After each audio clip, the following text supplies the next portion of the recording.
You know what I love? Sports. I love sports. Sports.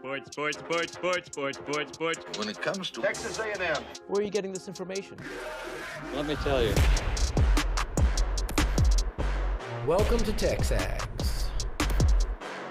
I need to talk a little sports with you, Ags. David Nuño here with TexAgs Radio. Billy Liucci here on TexAgs Radio. Olin Buchanan. We will develop men. We will graduate players, and we will win championships on the field. The best way for us to win is to do it together. Do you realize everybody knows who you are right now? Very thankful for 12th man. They've won us games. Been in college baseball for a while now, but I've never experienced anything like 12th man. That's about as pretty a throw-catch combo as there is. I saw the safety roll, the slot fade. I knew where I needed to put the ball. Our skill set worked great together. Like, he was more speed and I was more power, and then we put together, it was like thunder and lightning, you know. You know, if I'm betting on anybody, it's the Aggies.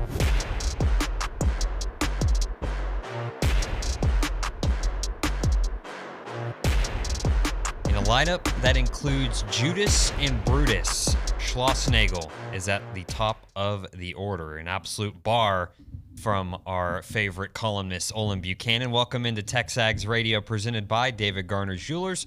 We're here inside the Rollo Insurance Studio, and it is the Go Hour, presented by the Warehouse at CC Creations. Nick Savage filling in for David Nuño for about the first hour. David caught a red-eye flight from Seattle and is currently driving his way back from Houston up to College Station. So I believe we'll have him take over at around 9 o'clock.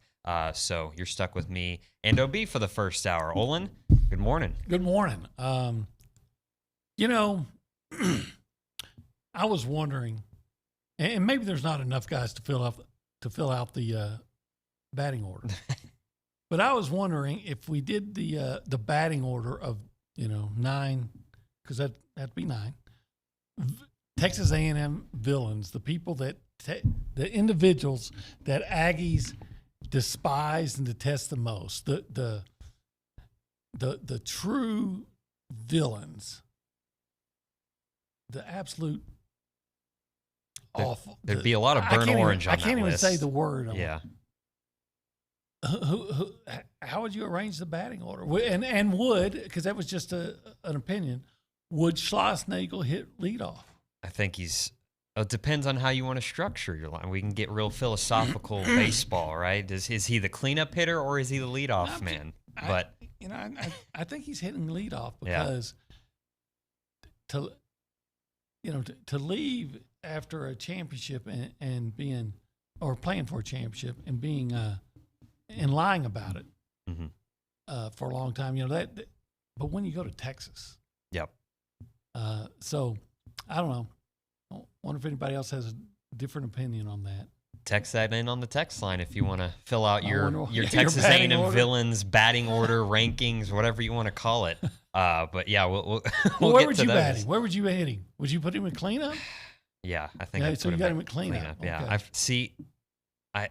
I personally don't really have any angry feelings towards Jimbo Fisher, but I think he would be on that list. I think he's moved down the list in the past 2 days. Yeah, they're dropping him in the order for sure. Franchione's probably on that list. Lane Kiffin, Lost Dodds, he's batting pretty high in the order. Dan Beebe's really high in the order, but I don't know all the other guys. If I was asking Gabe Bach could probably come up with 9 people, and he'd have his order all filled out. Yeah. Because Gabe always wanted to be a manager.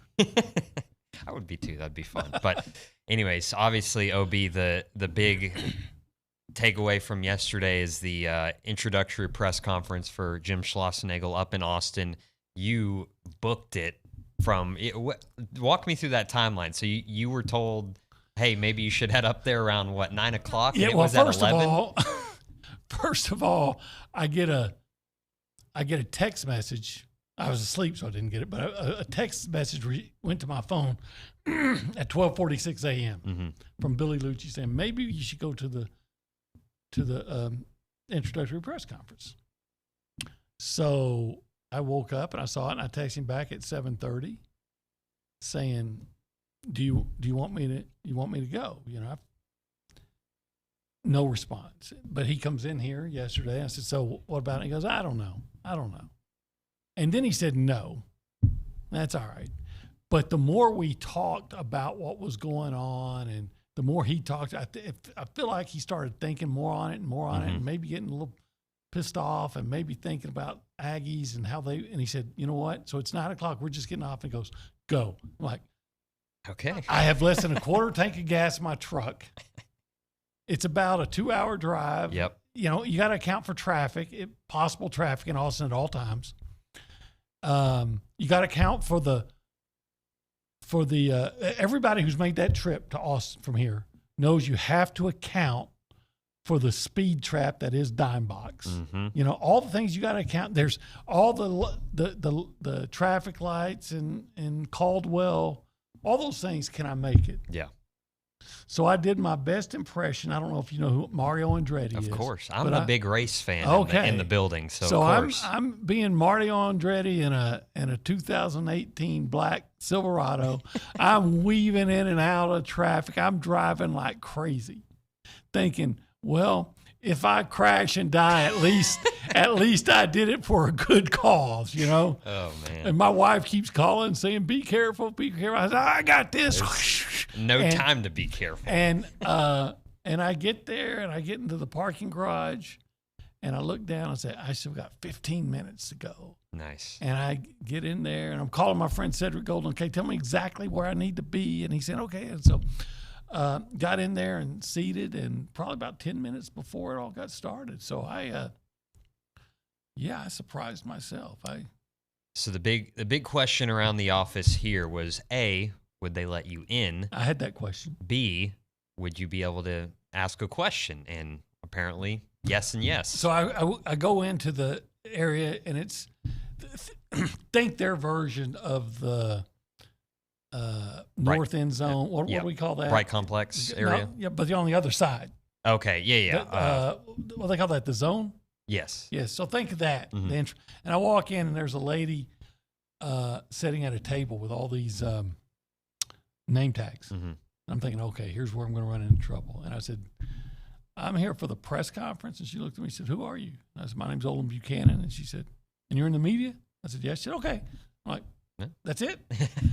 And then, like I said, my friend Cedric sees me and says, hey, come on over here. And you know, because they're used to, I used to cover the Longhorns, but when I covered the Longhorns, they did everything in a completely different area. So this was the first time being there because I've been here for so long. So anyway, we got ushered into this area where they're doing the press conference, and I watch them. They bring in Schlossnagle, and you know, and he sits down, and you know, the guy comes up and he starts, you know, doing all, you know, saying all the things that some dignitary says, and then the president comes up, and through all this to say a few words because everybody wants to get their airtime right. And at some point in this, I'm looking over at Schlossnagle, and he turns and looks at me, and so he just kind of gives me a nod. So I give him a nod back, and I'm thinking, okay, I wonder how this is going to go. And then when he gets up there, he actually says, "Hey, OB, I'm glad you're here." Yeah. Which surprised me. And then he started talking about, you know, his apology to Richard Zane, which I like to think it was a sincere apology. And it was because his motivation for that apology was because he felt really bad about it. But I have to admit, maybe it's just because I'm an old cynical skeptic, but I have to admit, I wonder if it's only because he was trying to do a little bit of, if you could, damage control to save face on his image. Because let's face it, everywhere outside of Austin, it seemed like he was being portrayed like a, hey, it's baseball, like a major league a-hole. Yeah. You know, you went off on this young guy for doing his job, and you made yourself look like a spectacle. And then it turns out the question was absolutely valid, and you knew it, you know. Yeah. So I think maybe there was some damage control or trying to save face. Absolutely. And if we actually have that sound, we'll run that here in just 1 second, just in case you missed it. Here is Jim Schlossnagle addressing OB, then giving his apology to Richard Zane. Coach Schlossnagle, Olin Buchanan, TexAgs.com. Welcome. OB, I'm glad you're Wrong here. Soundbite. Oh, there it is. I was asked a question after our game the other night. We're playing for the national championship. And as I said in my press conference when I took the A&M job, there would never be a time that I wasn't invested in that program. And there never was a time I wasn't invested. I gave when I say our staff, we gave everything we possibly could to win that last ball game. And when the game ended, I want to publicly apologize to Richard Zane from TexAgs. He's a young reporter. He asked the question. That was an obvious question. I wish I could have answered that better. But in the moment, 30 minutes after the last pitch, all I could think about was our players. And I really wasn't in the mood to talk about myself or the future. So I apologize for that to Richard. All I could think about was our players and how I can try to sway them to go to Texas, and as I have probably been doing for several weeks. We talked about this a little before we went on air, but my thought process when he read that, and he's got note cards there in front of him, is it just seemed very, politician-like, yes. Like almost as if, hey, I'm going to get out in front of this and very address calculated. it. And everyone in College Station is going to say no. Everywhere else, and if you were tuned into the Zone beforehand, the show on ESPN but those guys Radio, are clowns. But they said exactly what I was expecting. Every national everything's media. fine. Yeah, it was sufficient. And here's what I say too. It's fine. We can question the motivation. I've already done one out of state radio show today. Asked about it. I got 2 more coming up as soon as we got off the air, and I'm doing those because it's part of the job. It's professional courtesy. It's kind of like what he should have been better with Richard, because it's part of the job. But for me, all right, he made an apology. We can question whether or not it's all behind me. I don't care anymore. All I care about is where Texas A&M baseball goes from here. Mm-hmm. All I care about, I didn't, I already stepped in whatever outside, and I wiped my feet. Mm-hmm. I'm not going to track the crap inside. Mm-hmm. All I care about is what I'm going to do now. Who's the next coach? What are they going to do to find that coach? How quickly are they going to bring him in? Because that's all that matters to us. Mm-hmm. But I will still talk about it, especially to the people outside of, because they want to talk about it. Yeah. And quite frankly, if I can make a statement to,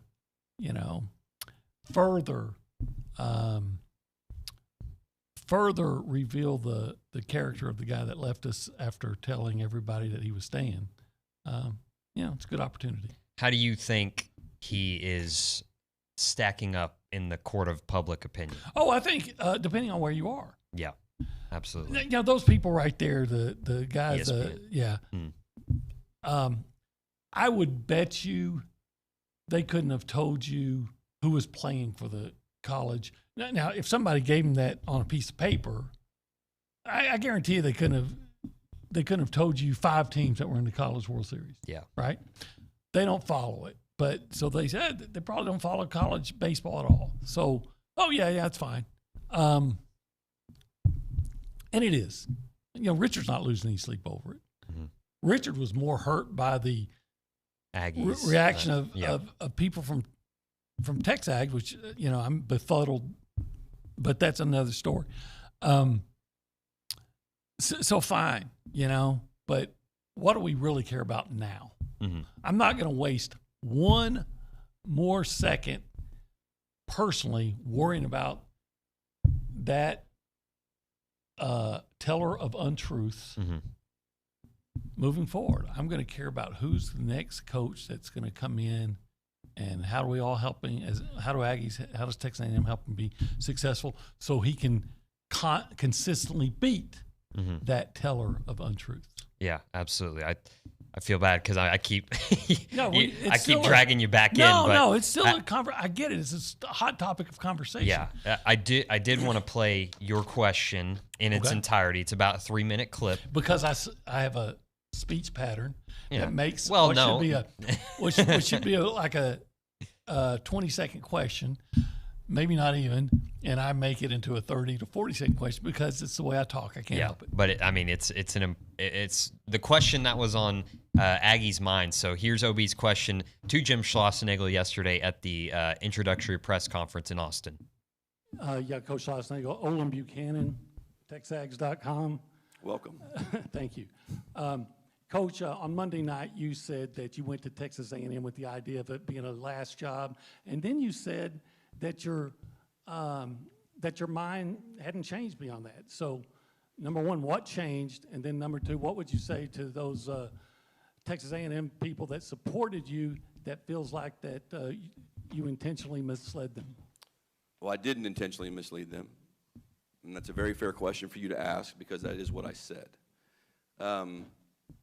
In that moment, that's exactly how I felt. At 50 years old, you got to understand, and Chris would probably back me up on this, I love TCU. My children grew up there, Fort Worth. I was there 18 years, and it had to be a very unique situation for me to leave that at 50 years old. I love Coach Garrido, but I hope I get to coach here for a long time, but I don't really have any plans on coaching to 75, 78 years old. So I made that choice because it aligned both personally and professionally with what I had going on at the time. And I loved it.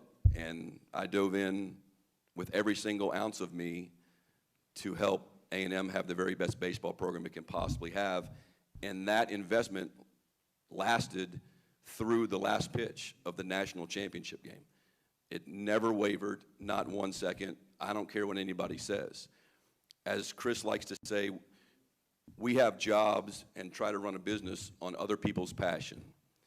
And if I had left Texas A&M for some other school in a different part of the country, the interesting text messages and messages that I got yesterday probably wouldn't have happened. But I get it.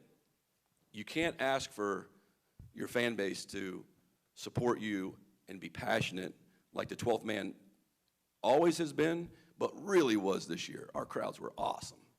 Awesome, every single game. And so you can't ask for that like I did and our staff did, and then expect everybody to be okay with a coach leaving for its rival school. And I get it, and I get it. All I can say is I have a career too. I have a personal life as well. That I have goals, and I just simply felt like no negative at A&M, just the positives of the alignment and, frankly, my relationship with Chris, that I knew there wasn't anybody at Texas A&M that I couldn't trust. I just know that I can trust Chris. I just know that. And as hard as that decision was, I could not walk away from it. And that was OB's question to Jim Schossnagle. We're going to hit a break right now and get more reaction on the other side of the break. We actually have David Nuño on the phone line, so we'll bring him on the show after this quick break. You're listening to TexAgs Radio, presented by David Garner's Jewelers.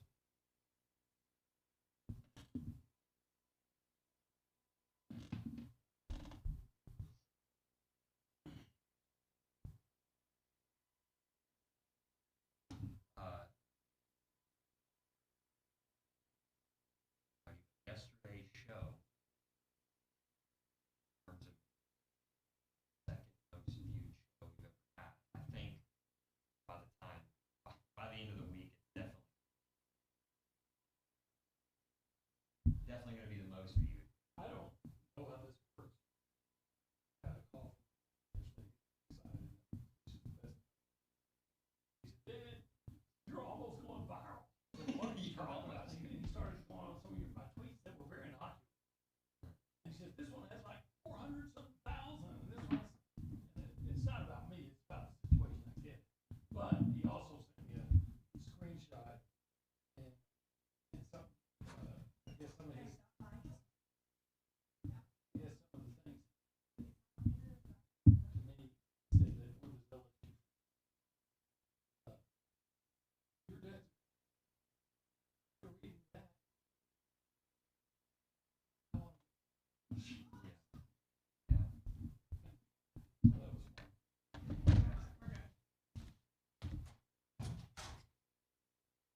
Welcome back in. TexAgs Radio presented by David Gardner Jewelers. We're here inside the Rollo Insurance Studio, and it's the Go Hour presented by the warehouse at CC Creations.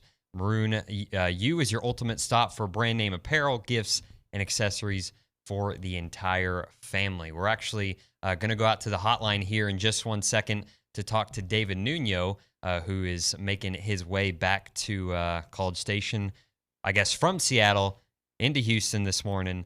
And so he'll be here to take over around the 9 o'clock hour. David, if someone can put him on air for me, how you doing this morning? Hey, guys. What's up? OB, Nick, what's up, guys? I'm sorry, what?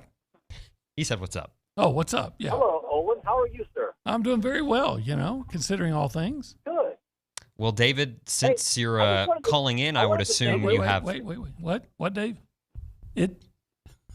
Man, we've got some issues on the phone today. No, hey, I wanted to say this. And I told this to OB, I told this to Richard, and I want to say it out on the radio show. That was not an apology from Jim Schlossnagle for multiple reasons. I don't know how you guys were raised. I assume it's very similar than the way I was raised. When you apologize to someone, it's not a PR stunt. It's not on a podium. It's not like, it is actually, you go to the person directly, and it can be on the phone, and you apologize to that person before you go on that podium. A sincere apology is you go to that guy and you're like, hey, Richard, I was wrong, and I'm sorry. And then you don't make excuses for the why behind it. An apology means I messed up, end of story. I messed up because this, and this is not an apology. My children aren't allowed to do it. I wasn't raised that way. And I think that's a sham of an apology from a guy who I had a lot of respect for. But I'm sorry, that does not fly with me. You made a fool of yourself. There's a reason the national media and really everybody outside of Austin is appalled by the behavior that has happened over the last 48 hours. To think that the guy could have been working for Texas while we're having a championship celebration is disgusting. And at least from a Richard Zane perspective, who a lot of people owe an apology to, Schloss, that does not count. And I don't accept it on his behalf. I know Richard's moved on, but I wanted to make sure I said that because I think that apology sucks. They should have called him and said, we want you here at the press conference so I can apologize in person, and then sent a limo over to pick up Zane and had him over there, treated him like a VIP, like the VIP that he is. Actually, he could have called Ground Shuttle at groundshuttle.com, and they would have picked him up and done it. Sorry. That's all David wanted to do is call in and get a spot in. That's awesome. But seriously, guys, like, I'm actually really motivated. I'm really excited because, look, we would have built statues for that guy here at Texas A&M.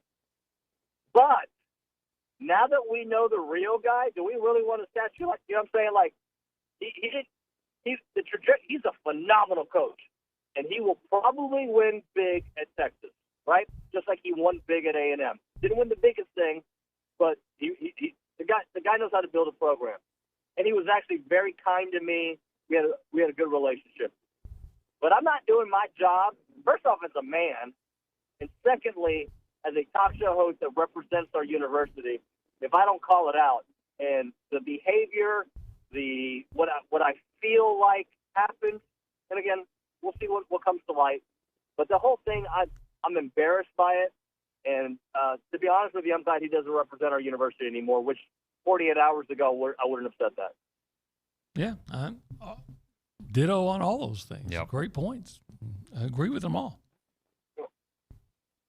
David, by the way, first time, long time. Love the show, guys. It's still on track to make it by 9, David? Yeah, maybe a few minutes before, but I'll let you guys finish with Mickey. I'm rushing over there. He's trying to beat OB's record run to Austin yesterday. I set a standard for you to meet, Dave. Well, my daughter's like, Dad, I thought you were going to take time off from work. Nah, too much. This is not work. This is real life when it comes to what's happening. So we got to get on it, and I got to get to the studio. Absolutely, David. Well, hey, thanks for calling in, and we'll see you here in just a little bit. Drive safely. See ya. Bye. David Nuño there on the hotline. Again, he's making his way back from Houston. Yeah, He'll negotiating Houston traffic at this time He's a of pro, day though. maybe. He's got it. Yeah, maybe difficult. But yeah, he'll be back in studio. Let me give you kind of a rundown of what we got on the show today. I haven't done that. In the next two segments, I should say, we'll hear from Stephen McGee, maybe lighten the mood a little bit. Aaron Torres will be on the phone at 9 o'clock with David. He's had some very strong opinions about everything surrounding Jim Schlossnagle. Boomer White as well will be on the phone at 9:35. Possibly Billy Liucci. Everyone around here is making the media rounds, so we'll see if we can get him on. And then Kendall Rogers at 10:35 will be on the program. Before we hit a break, you said you're doing several interviews today. I know Billy was on with Michael Berry in Houston. I mean, well, I saw Richard Zane everywhere yesterday. Yeah, and he's doing a few more this morning. Here's the only thing I regret about the whole situation with Richard is that he has a beard because he looks a little bit older, and he has that real baby face under the beard. And had all these people been talking about this attack on Richard and all this, and the national audience looks at him, and here's this kid with a baby face, that would make, I think, the whole world despise Schlossnagle even more. Yeah. Shave that beard, Richard. Yeah. Well, I know everyone older refers to him as a kid, but I think he's 27. He's older than me. He's 27? I think so. No. According to Kay Negley back there, she told me he's 27. I'm 25. He ain't a kid to me.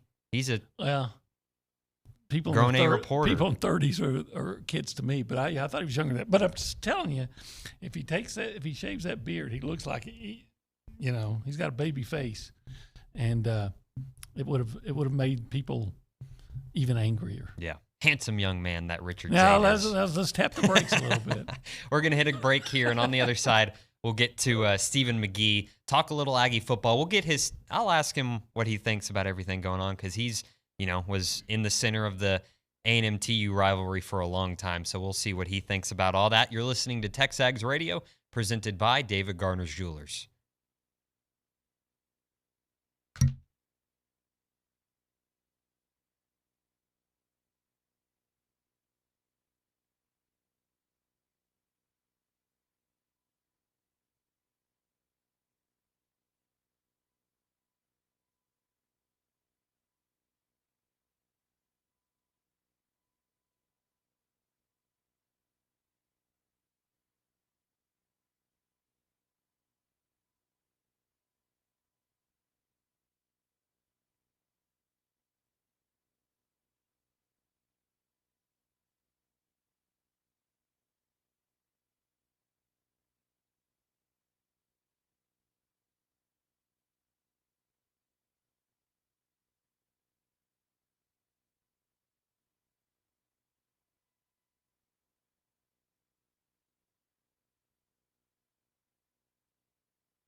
Welcome in. TexAgs Radio presented by David Gardner Jewelers, Rollo Insurance Studio. It's the Go Hour presented by The Warehouse at CC Creations. Nick Savage filling in for David Nuño, who will be here around 9 o'clock and take us the rest of the way on the program today. Olin Buchanan with me, and we're going to go out to the hotline to talk to former Texas A&M and Dallas Cowboys quarterback Stephen McGee. Stephen, how are you, sir?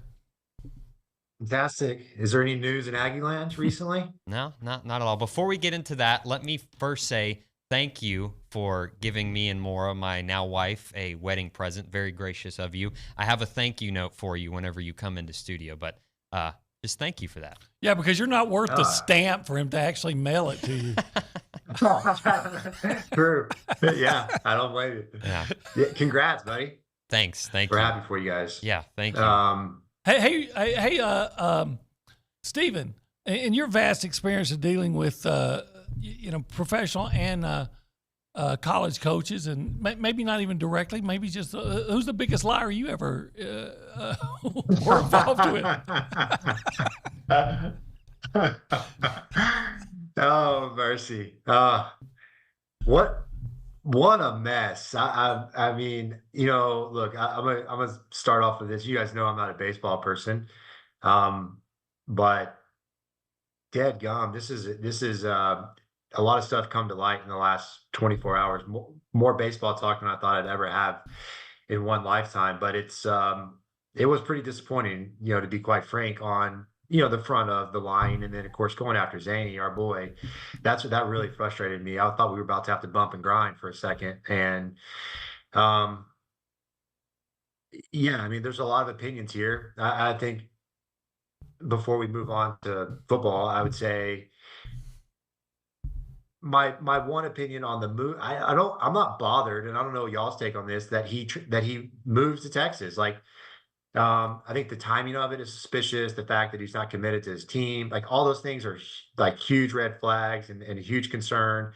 The line, I'm not defending that. I'm just saying from the move perspective, this is the world we live in now with NIL and transfers. We signed Braden Montgomery, if I'm not mistaken, from Stanford, right? Our best player this year. So I bet Stanford was probably pretty upset when he left.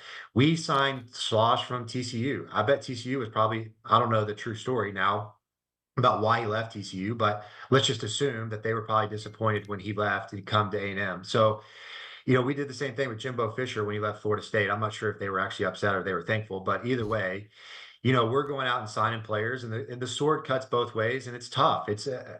I agree with most Aggies out there. I'm a loyalist. Like I want people to come to A&M because they love the school and they want to be a part of this institution, not just for 4 years, but for their 40 years after. It's a hard world to live in, but I think it is a reality. And that part of it didn't really frustrate me as much as all the other stuff around it, and the timing of it, and then the interruption of the Aggies going after a championship. Yeah, my biggest bother with it all is, and I was going to ask you this earlier, OB, but how much does everything we know now kind of, I don't want to say taint, but overshadow that awesome baseball team, right? Because now none. You don't think so? No, the baseball team, I think, is still looked at in a tremendous light, and we appreciate them, and we love that team, and we understand that guys in the transfer portal doesn't mean that they're going to go, but they don't have a coach. Yeah. And Stephen will tell you it's important to an athlete who their coach is. So I get that, and I love Shane Sadeo said I'm staying no matter what. Favorite baseball player from now on. But all this does, look, what's the old saying, Stephen, about one bad apple doesn't spoil the whole bunch, right?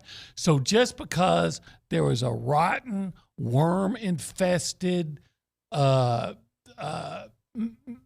maggot-crawling apple,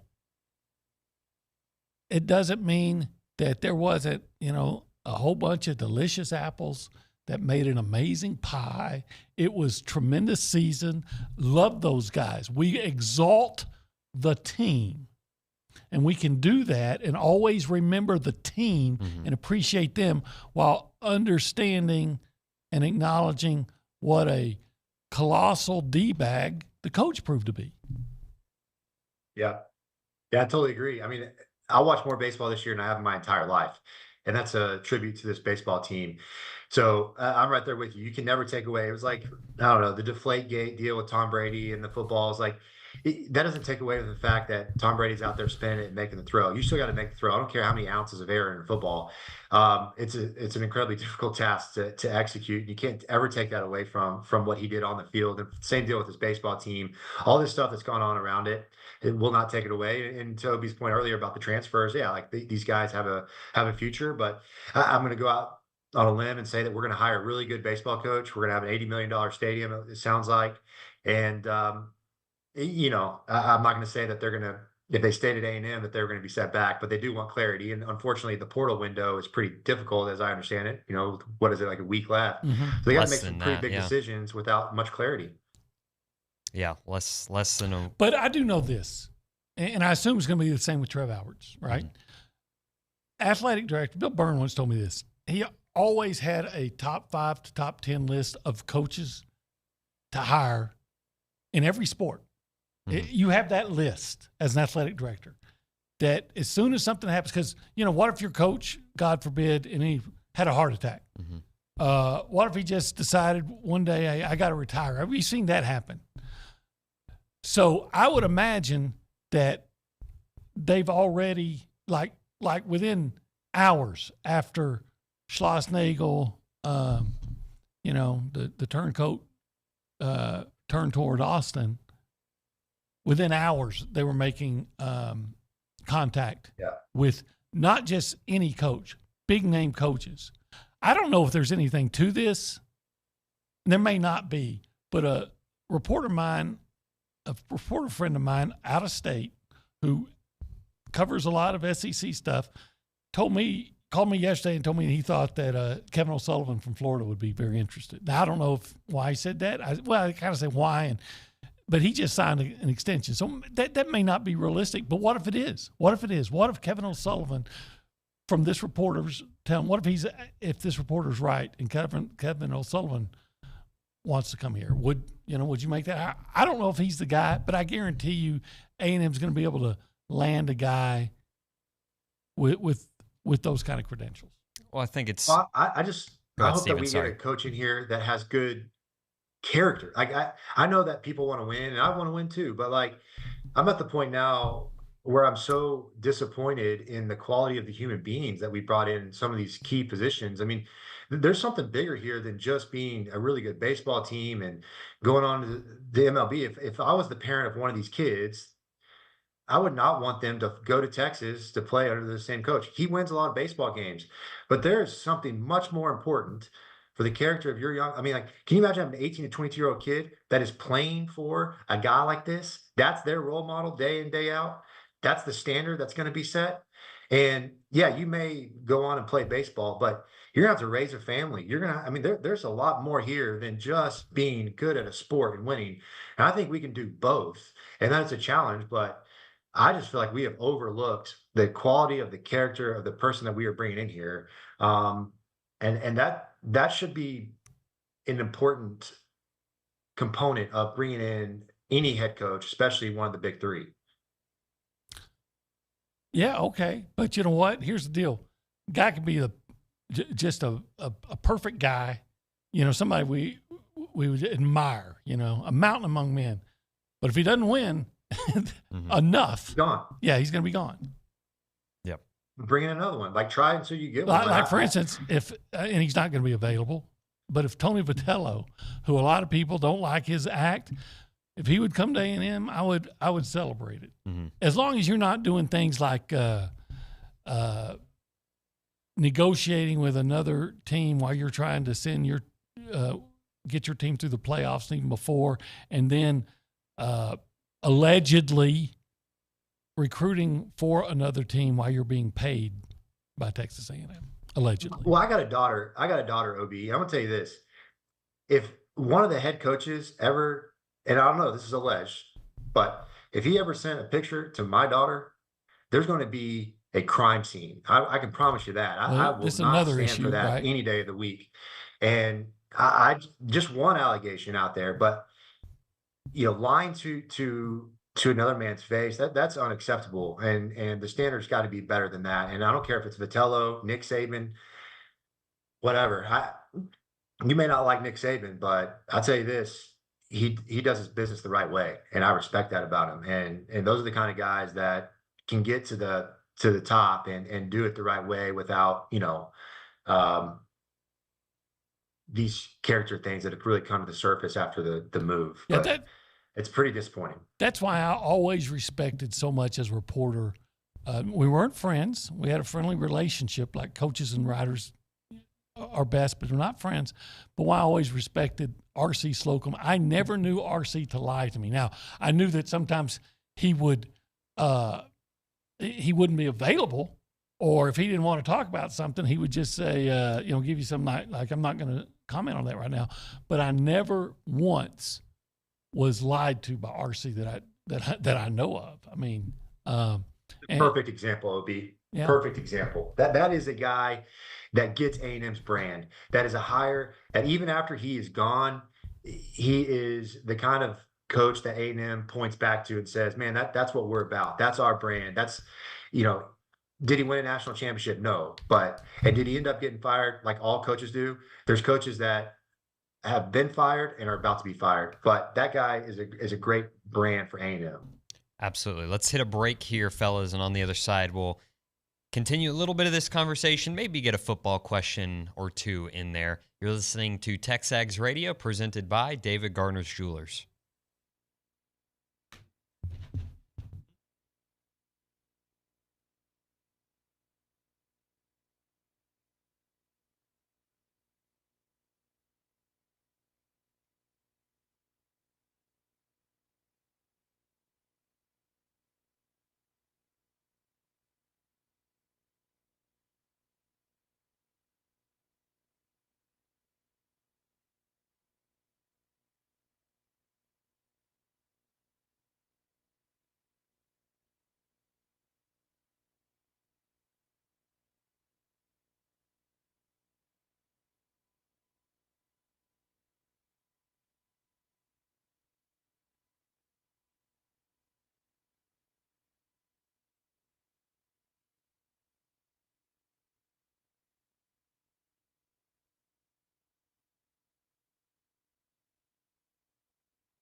Welcome back in. TexAgs Radio presented by David Gardner Jewelers. Last segment of the Go Hour here in the Rollo Insurance Studio. The Go Hour is presented by the Warehouse at CC Creations. Got Stephen McGee on the hotline. Stephen, a few football notes just to look ahead to it's talking season, so why not? Speaking of talking season, there's a lot of articles, predictions out there. On3 actually came out with one recently that says Texas A&M football is a strong sleeper candidate. Do you agree with that? Should we temper expectations a little bit? Where do you fall on that? I think 1000% yes and yes. Temper expectations, always great thing, especially with some big question marks. But is it unrealistic to think that A&M could have a very good football team this year? No, I don't think it is. The pieces are there. Mike Elko is a great football coach. In the world of the transfer portal, it's easier now than it was, a decade ago for a new coach to come in and win. He can get the guys in there that have experience that can play in his system. So I think there's a quicker process to building a winning program. Is it going to be easy? Absolutely not. As you guys know better than anybody, the SEC is a difficult place to get going. The schedule aligns favorably though. Right. So you have the bookmarks on the end, tough games, and then there's going to be some tough ones in the middle. The SEC is always going to be tough. There's no easy ones necessarily, but we still have some talent on the roster, obviously, as you guys also know. And you got a quarterback that I think has huge expectations and a guy that I've been very high on, and I think that can play at a very, very high level that can elevate this team to be something greater. Now, he's going to have to take a big step. He's got to stay healthy. And I think the question marks for this football team next year most likely will happen on the offensive side of the football with the offensive line and the wide receiver position. Whereas in years past, I would say, man, what's going to happen on the back end of the defense? And can we hold up against explosive playmakers? But I'm as optimistic as I have been in a long time about that back end without seeing anything yet. I think Texas A&M, well, first of all, we'll know a lot on September 1st, but I think Texas A&M could be a championship contender if. And Stephen, the area that I'm most concerned about is receiver. This may not make sense, is receiver, because I don't think they have enough proven guys there, and I'll question depth. But the area that I think is going to mean the difference between A&M being a 7 to 8 win team and being a 9 to 10 win and maybe more is, and we all say is the offensive line. You can win a championship. You give me a strong defense, and I'm sure you'll agree with this, a strong defense, a really good running back, a running game, and a competent quarterback, and I can win a national championship. I think A&M's going to have a strong defense. I think they've got more than a competent quarterback, a really good, and I think they've got excellent backs. You can win with good defense and a strong running game. Will you have the offensive line that can produce a strong running game? That's the question. Absolutely. It's a great point. The offensive and defensive lines affect all the other position groups on the field, right? Without those guys, it's hard for the other groups to be really good. And it will, I think, to your point, OB, the offensive line is going to be the biggest question mark, but it could turn out to be favorable. I think A&M would be as good as its offensive line. Absolutely. Stephen, we got to hit a break. Thank you so much for taking a few minutes out of your day. We'll talk to you next week. Good to see you guys. Give Zane a big hug for me. Will do. That's Stephen McGee on the hotline. OB, thank you. I know you got to make your media tours now, right? Yeah, I got another one coming up here in just a minute or two. Absolutely. Well, driver swap here on TexAgs Radio. David Nuño will be back in the host seat. He's back from Seattle and Houston. He'll be talking to Aaron Torres, Boomer White in the 9 o'clock hour, then possibly Billy and Kendall Rogers in the 10 o'clock hour. This is TexAgs Radio, presented by David Gardner Jewelers.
Well, hello, everyone. Welcome back into TexAgs Radio, presented by David Gardner's Jewelers Rollo Insurance Studio.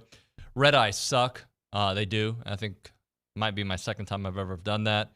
Just got into studio here a few minutes ago, chit-chatted with Richard Zane upstairs. I appreciate Nick and OB holding down the fort here in the first hour of the program.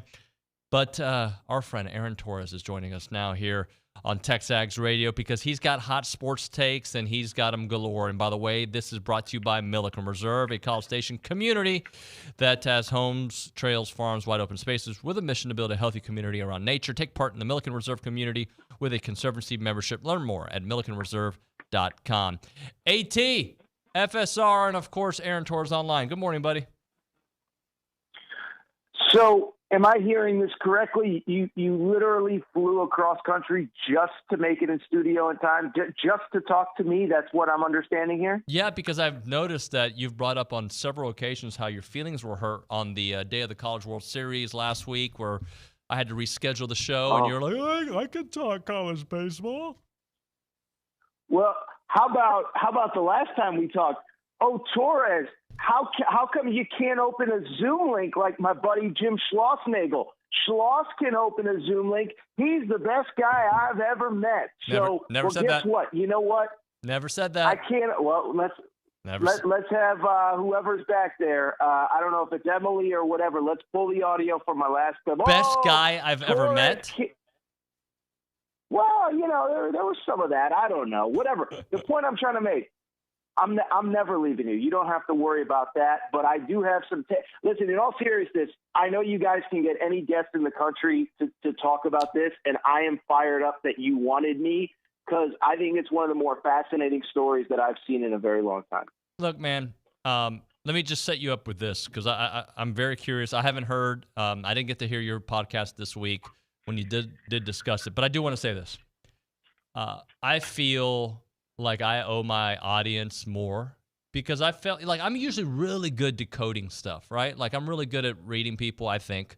And I started feeling this way about him not too long ago, within the last 6 weeks, right? But I could not really believe, I really couldn't believe that, this is for leverage. This is what coaches do to get more money. There's no way. Dan Hurley, right? Right. And by the way, it's worse because it's Texas, and people are saying to me, well, you guys did the same thing to TCU. No, we didn't. Okay? Let me tell you right now. Let me jump in. No, let me just say this one last thing, because I said this to Richard and it's fresh on my mind. When A&M was losing to the University of Texas in football, I not once wanted Mac Brown as our coach. That's the Texas coach. I've never wanted their coaches. To me, that's not a badge of honor. That's gross. You never want the other guys. But now, in retrospect, now that I know, you know what? You fit in great at Austin. Go ahead. Now, AT, please. So two things. I listened to a lot of your stream yesterday with Bronny and a little bit of Billy. I missed a lot of what Billy had to say, unfortunately. And I know it was awesome. It was raw. It was real. So two things. One, you don't owe your audience anything because there's no person with a functional brain that truly would have believed. And listen, you guys talked about it, whether it's you, whether it's Bronny, whether it's Billy. There aren't three people that know more about Texas A&M athletics than you three. And there's not anyone with a functional brain that truly would have believed that this guy would have been, in the middle of negotiations with your biggest rival while you're playing for a championship. There's just no way that anyone would believe that. And so that's one. You don't owe your audience anything because there's no way anyone would believe that someone could stoop to that level. Beyond that, I agree 100% because even me, as a non-Aggie, as just a dude who's observing from a distance, got a lot of, well, where was this energy when he left TCU? And it's like, listen, let me say this. If he was playing for a championship on a Monday with TCU and then left for A&M on a Tuesday, believe me, I would have had the same energy. And by the way, one last thing, and then I'll toss it back to you because I know there's a lot of layers. That's what makes this different than Lincoln Riley leaving Oklahoma for USC, Brian Kelly leaving Notre Dame for LSU, because I got a lot of that. For some reason yesterday, Oklahoma fans were mad at me like, where was this energy when Lincoln Riley left for USC? It's like, well, if Lincoln Riley had left for Oklahoma State a day after playing for a championship, then I would have said the same thing. So this is, as best I can tell, completely unprecedented. I don't think you owe your audience any level of apology, because I don't think there's anyone that can believe that a human can operate in the manner in which Schloss did over, let's just call it the last 72 hours at this point. Well, AT, I believe that you can balance your day in a way where you can have other interests and not just be about work. I believe that can happen, okay?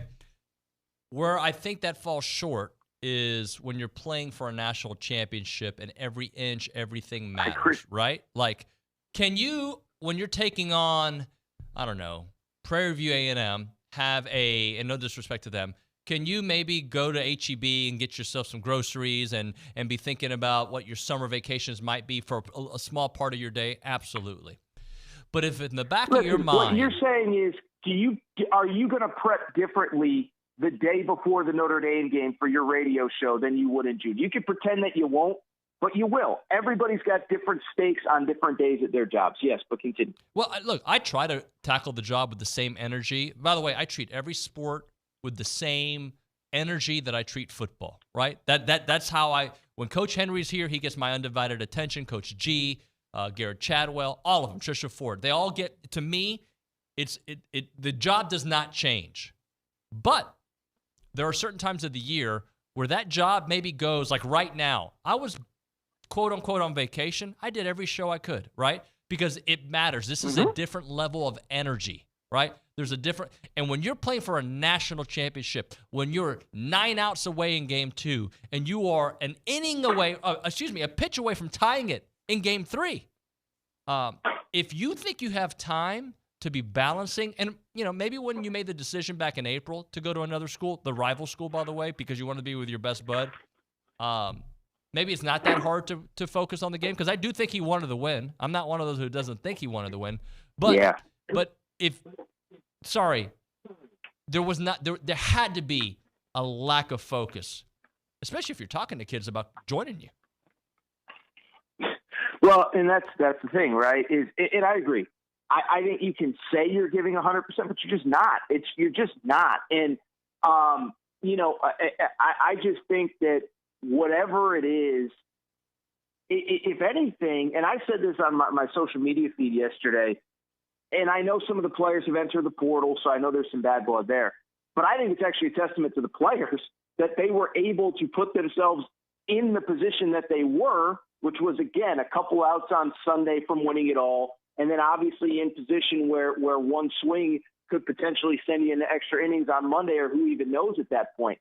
And so the fact that the players put themselves in the position when the coaching staff clearly wasn't 100%, I think it's a testament to the players. Now, I know there's some frustration, and even me saying that, because some of those players have elected to hit the transfer portal.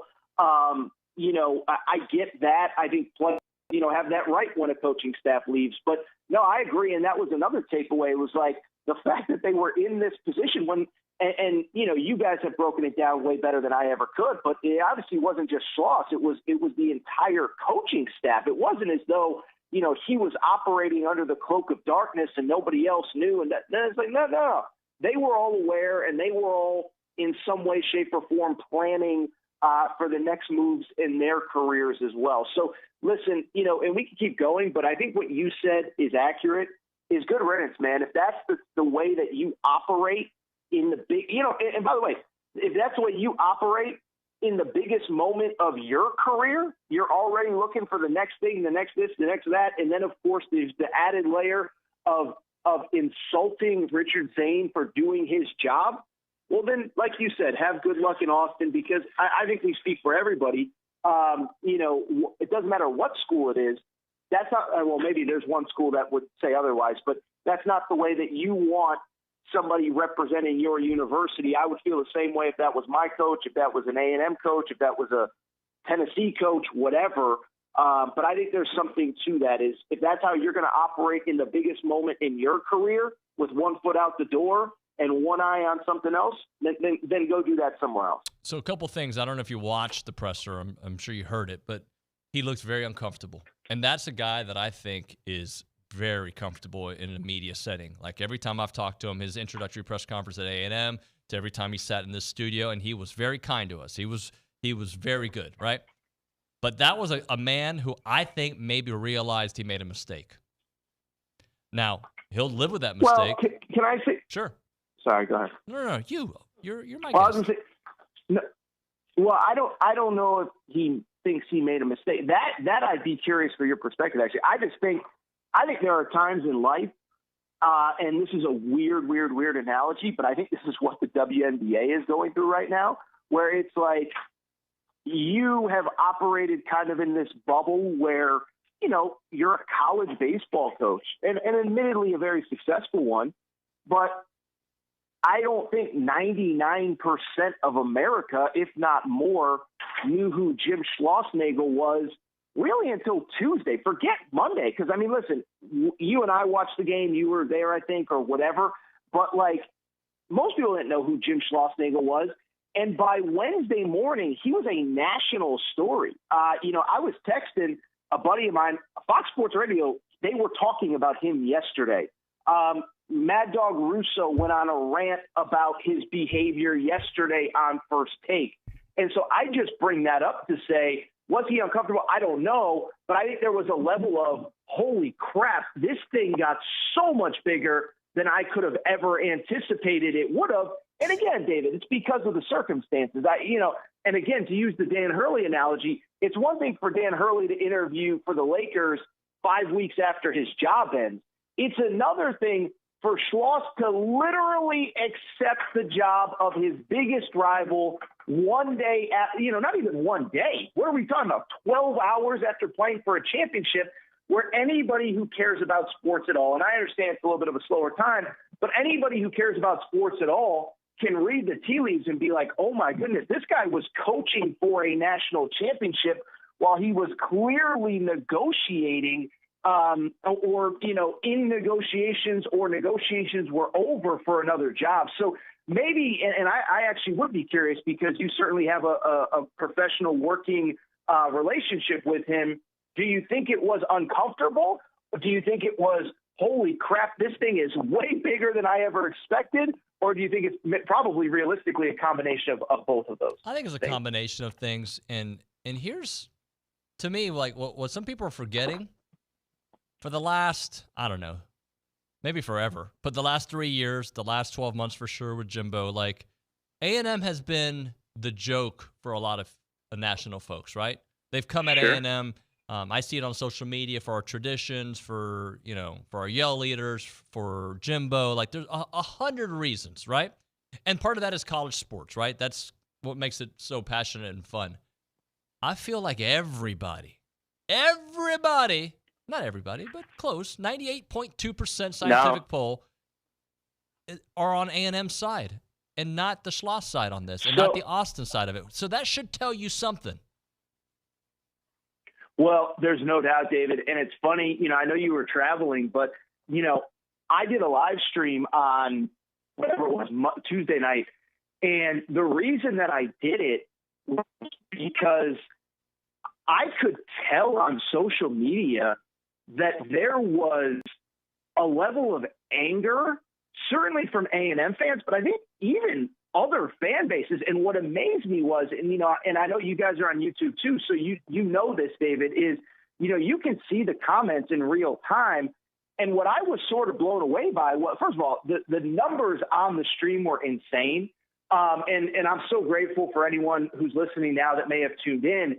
But what I was kind of blown away by was the number of Tennessee fans who were tuned in saying, this is gross. I'm happy that we won, but this is screwed up.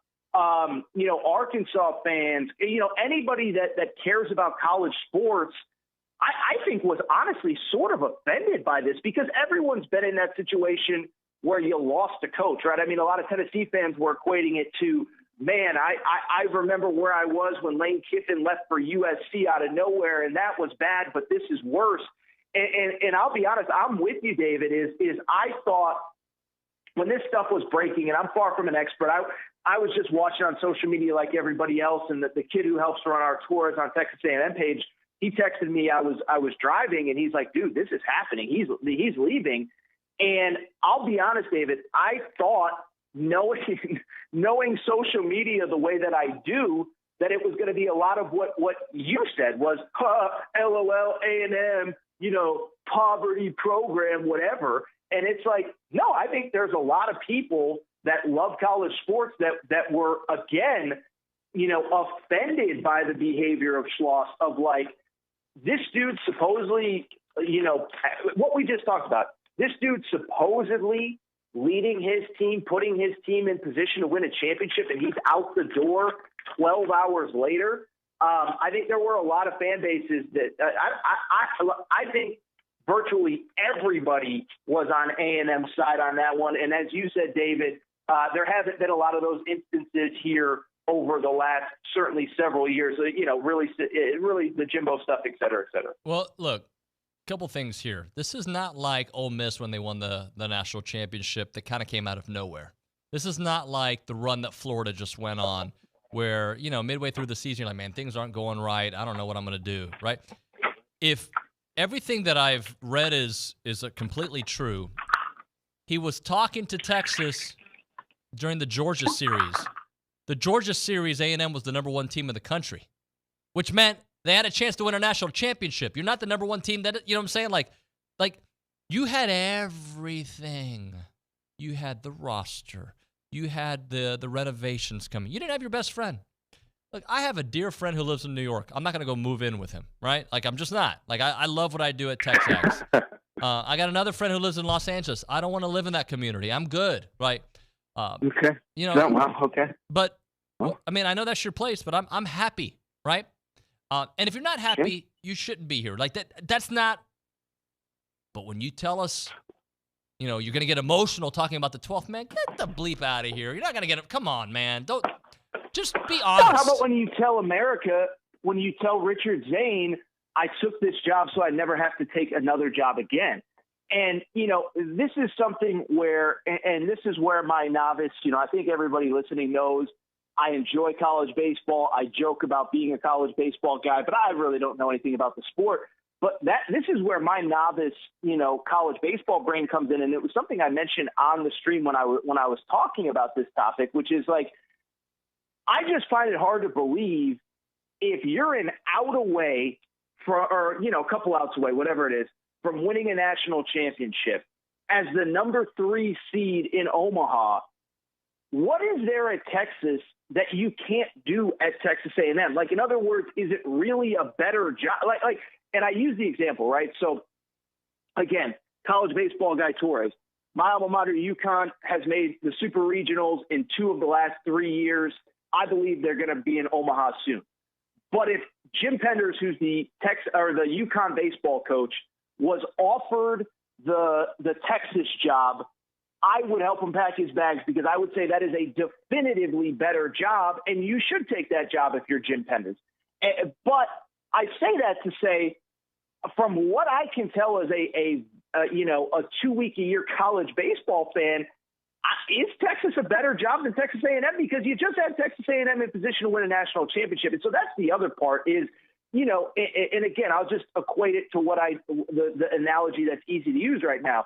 If Dan Hurley took the Lakers job, I think it would have been a mistake. I think LeBron's over the hill, whatever, blah, blah, blah, blah, blah. But it is the Lakers, and I do understand. If Dan Hurley left UConn to take, the Pitt job or whatever, I'd be like, what are we? It's not a better job. You're not in a better position to win a national championship to reach the ultimate end game than you are here. And so that was another part of it, which, again, I'm a novice with college baseball, but I'm sitting there saying, is one job better than the other? And, obviously, again, when you start talking about he began the negotiations in April, he had no way to know that he'd be playing on the last day of the season. But that was another takeaway of mine was like, goodness gracious, this is crazy. By the way, one real quick question, and, you can go back to whatever you want. Is the burner phones true? I don't, I was just curious because you see stuff on social media and I don't know what's true and what's not. And people were asking me as if I was an expert. Is that stuff true? I don't know. I don't know it to be true. I don't want to speak incorrectly. And, Gotcha. I hope it's true. Like, I'm just saying, like, burn it all down, brother. Like, and if not, so when then TexAgs Shane makes the 30 for 30. Yeah. You know, like, but look, the A&M itself, we're a constant 30 for 30.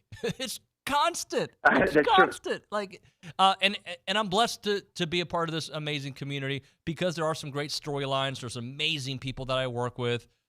There's some great stuff. And at some point, the conversation is going to shift to who's the next head coach. And I know you don't like study up on baseball coaches. Maybe you do. I don't expect you to. Just don't take Jim Penders. That's my only real take. Leave my UConn coach alone. I think we're good. I think he'd be a candidate, but okay. But my whole thing is like, this has to happen, AT, like ASAP. And I don't know what ASAP means. Does that mean this afternoon? Does that mean by Monday? I think the portal closes on Tuesday. I might be wrong on my dates here, but it's very soon. Like, I think it's July 2nd, if I remember correctly. You got to have a coach with a staff and make phone calls to keep your dudes or try to keep your dude. Like, there's a lot that has to happen. And, yeah, the timing sucks, blah, blah, blah, blah. Okay. Well, we've got to now, put it in overdrive. Well, no, and this was another thing we talked about on the stream is, it's kind of what happened with Alabama football. And I am a little bit sympathetic. I know nobody's sympathetic to Alabama football, but it was like, it did suck that your coach decides to retire in late January, the portal's closed, and all your players can enter the portal, but there's no one else that you can take out of the portal. I will say, with the portal stuff, everyone wants to blame the NCAA for everything, and I think they get a lot of stuff wrong. But we're kind of figuring this stuff out on the fly. What I did say on the live stream the other day, I get the idea that the players shouldn't be forced to stay at the school if they don't want to be. But I would like some sort of cooling off period after a coach leaves, whether it's, the day after the new coach is hired or 7 days from when the previous coach leaves, just so, there's not this urgency for either side because, and I saw that a number of the players did go in the portal, but also just so that the players can take a deep breath and say, you know what, I did commit to Schloss, but I also love A&M, but I'm hearing from a million different people that I have to go because the guy that recruited me isn't there anymore. And you're always going to have guys that follow the previous head coach. But that is one thing, like if I was in charge of college sports, that I would change is that if there was a hiring or firing outside of the normal portal cycle, I don't think you should have to feel pressured to rush into the portal or whatever. Wait to see who the next head coach is. Maybe you vibe with them, maybe you don't. But that is one thing that I would like to see changed. AT, man, we did an entire segment of college baseball. 22 minutes. Bro, who said I can't do college baseball? Dude, you know what? I want to get your thoughts on San Jose State baseball program. San Jose State baseball? Yeah. I mean, they had, well, actually, I think Ken Caminiti played there. That's a fun fact for you because I just read a book about him not too long ago. So former NL MVP, played at San Jose State. So that is a true fact. You can Google it. And that's really all my San Jose State takes. But I will say really quick, for anybody who did, any Aggie fan who did tune into my stream the other night, I really appreciate it because I was like, I don't know anything about college baseball. I don't know, but it just felt like people wanted to talk about it and vent. So to any Aggie fan, because the numbers were insane, I was kind of legitimately blown away. And I'm sure your guys' numbers have been insane the last couple of days as well. But to any Aggie fan who did tune in to Torres talking college baseball the other night, I appreciate your guys' support. And the one thing I will say, what you said, David, to lead the segment is great school. Everything's there. Schloss proved you can win at the highest level. I'm far from an expert. I don't know who the next head coach will be, but you guys are going to be in great position going forward. So that's the silver lining in all this. AT, you're my dog. Talk to you soon, brother. No problem. Get some rest. Thanks, Red man. eyes aren't really as bad as you made them out to be, but they are paid in the butt. I will say that. Talk to you soon, brother. I believe the term was worst thing ever. I think there's worse things than that, but it's okay. Neither here nor there. We'll talk. Take care, bud. Later, man. AT, bringing it down. By the way, I want to read this from Krista on the YouTube page. Can we have Richard Zane make the ceremonial first pitch when TU comes to town next season? I don't think they're coming to town next season. I believe A&M is in Austin, and we gotta talk strategies of taking up some tickets, guys. Just saying, we need to figure out to make that a maroon out there. But I love the idea, and I think he should do the ceremonial first pitch. I think he should be the bat boy, not because he's not tall. I'm not tall either, but he should be involved in everything. But that's just me. All right, when we come back, we'll talk. Let's just talk, right? Like, I feel like on this show, oftentimes I'm like talking to Bronny, I'm talking to Liucci, I'm talking to AT, I'm OB and I, like, but I got thoughts still, you know? I got thoughts on the whole thing, and we could just talk about it. Then Boomer White, I guarantee you, he's got some thoughts. So I'm way late for a break. Louie, I apologize. Let's talk about Rollo Insurance, the official insurance provider of TexAgs Radio. The difference is real. You know, when they say something, you can guarantee it. They're not going to tell you one thing, I don't know, on a Monday night and tell you how much they love the place, and then the next time, you know, Rollo Insurance is somewhere else. No. They don't operate like that. They love College Station. Their headquarters is in College Station. They're all over the state of Texas, and they'll help you if you live in Austin. They'll help you anywhere, right? But this is their home. This is what they love. They bleed maroon and white there at Rollo Insurance, the official insurance provider of TexAgs Radio. Independent insurance company built around educating you on exactly what you're paying for, doing the shopping for you so that you can accomplish all of your insurance goals. Their headquarters, as I mentioned, is on Highway 6 right here in College Station, but they got 53 offices in Texas, and they're all over the place in the United States. Call them up, 888-44-ROLLO, or go to rolloinsurance.com. That's 888-44-ROLLO, rolloinsurance.com.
All right, we're back here on TexAgs Radio. We're presented by David Gardner's Jewelers Rollo Insurance Studio. I wish, we got to make this a short one because Boomer's going to join us. I wish we won a national championship on Monday night. But if there's one thing that's good about us not winning a national championship, let me see if Nick knows what it is. Nick, what? If there's anything good that came from it, what is the good that came from it? Oh, gosh. Sorry, I was kind of doing two things at once back here. Good that came from the national championship game. I just want you to make sure that you understand where I'm coming from. Yes, please. I wish we won the national championship. 100%. Right? But if there's only one good thing that came out of it, what was it? If you ain't first, you're I don't know. No, there's only one good thing that happened. Schloss didn't get a national championship. That's the only thing good that came from it. Yeah. That's it. Of course. I would rather have him gotten it and we got one, so Jace and all of our guys would have had one. So much rather for us, right? But if there's one good thing. Takes a little bit of the sting for sure. A teeny bit. And let me also thank Schloss for this. I'm back. I'm reinvigorated. I'm angry. Angry Nuño's back. I love it. I am, like, when I'm nice, the show's not as good. Let's be honest. Like, I'm much better angry. Would you agree, Nick? I'm much better. I get in trouble sometimes, but when OB's fired up and I'm fired up, like, I feel the show's better. To be fair, I think Angry Nuño, it's kind of like the Hulk, right? He's always kind of around, but you turned into the green monster today, right? You finally lost your heart rate and just transformed. Look, and I want to every fan base. I know we've got some great Tennessee viewers today. And by the way, I've always, other than when we played them in the College World Series Finals, I've always liked Tony Vitello. Does that surprise you, Nick? No. That's no. He seems you're kind of he's like the Draymond Green type, except minus the fighting. Yeah, I love Tony Vitello. I didn't like him against us. I didn't like his act against us. But, like, that's okay. I like him, right? So if you're watching from Tennessee and you're being nice and kind and all that, thank you for watching. If you're watching from LSU, hey, guys, I don't mind. If you're watching from Texas, welcome to the show. I hope you like it. Consider subscribing. But what I don't understand, Riley, I know we said I was going to get to you, but not going to happen now. What I don't understand is, like, I understand wanting to hear, like, your rival, like, be angry and, like, oh, I want to hear what they're saying on Texas. I get that. Like, I don't do it. I don't go to the Texas show, whatever it's called. Hey, I'm Texas guy show. I don't go there and listen when, like, Texas loses. I don't. But I understand why you would. But, like, 35-year-old men and up who know better, who just, I'm going to go tick off everybody. Bro, I see your name and your profile. I know where you work. I know everything. Like, come on, guy. Strange behavior from. Like, and I know we have fans that do it too. I get it. But, like, it's just weird. Like, dude, you're at work. Work. Come on, work. Like, actually do the work. Or if you're unemployed, look for a job. Go to Indeed.com. I think that's a place. Monster, is that still a thing? Like, if you have time to, like, I'm going to upset all the Aggie fans, and you're older than 35, loser. And I'm talking to you. Not you, Nick. I like you a lot. Let's hit a break and talk to Boomer White. That might be the best 2-minute segment in TexAgs history. No, there's a lot better ones, buddy. There's a lot. But thank you. Appreciate that. But, I mean, seriously, stop being a loser. I'm helping you here. I don't care what fan base you're from. Don't go to other fan bases as a grown man and I'm going to type and upset everybody. I'm not going to block you. No, I might mute you, but I'm not going to block you. I want the algorithm to be recognized, and I want to help our NIL fund to crush Texas. Every dollar. All right, Brad's running company. You can run over there. Hey! You can run there with your old sneakers and realize, oh, bro, I need new sneakers because I've got no tread on the bottom of my sneakers, right? You don't want to have that, especially if you're a runner.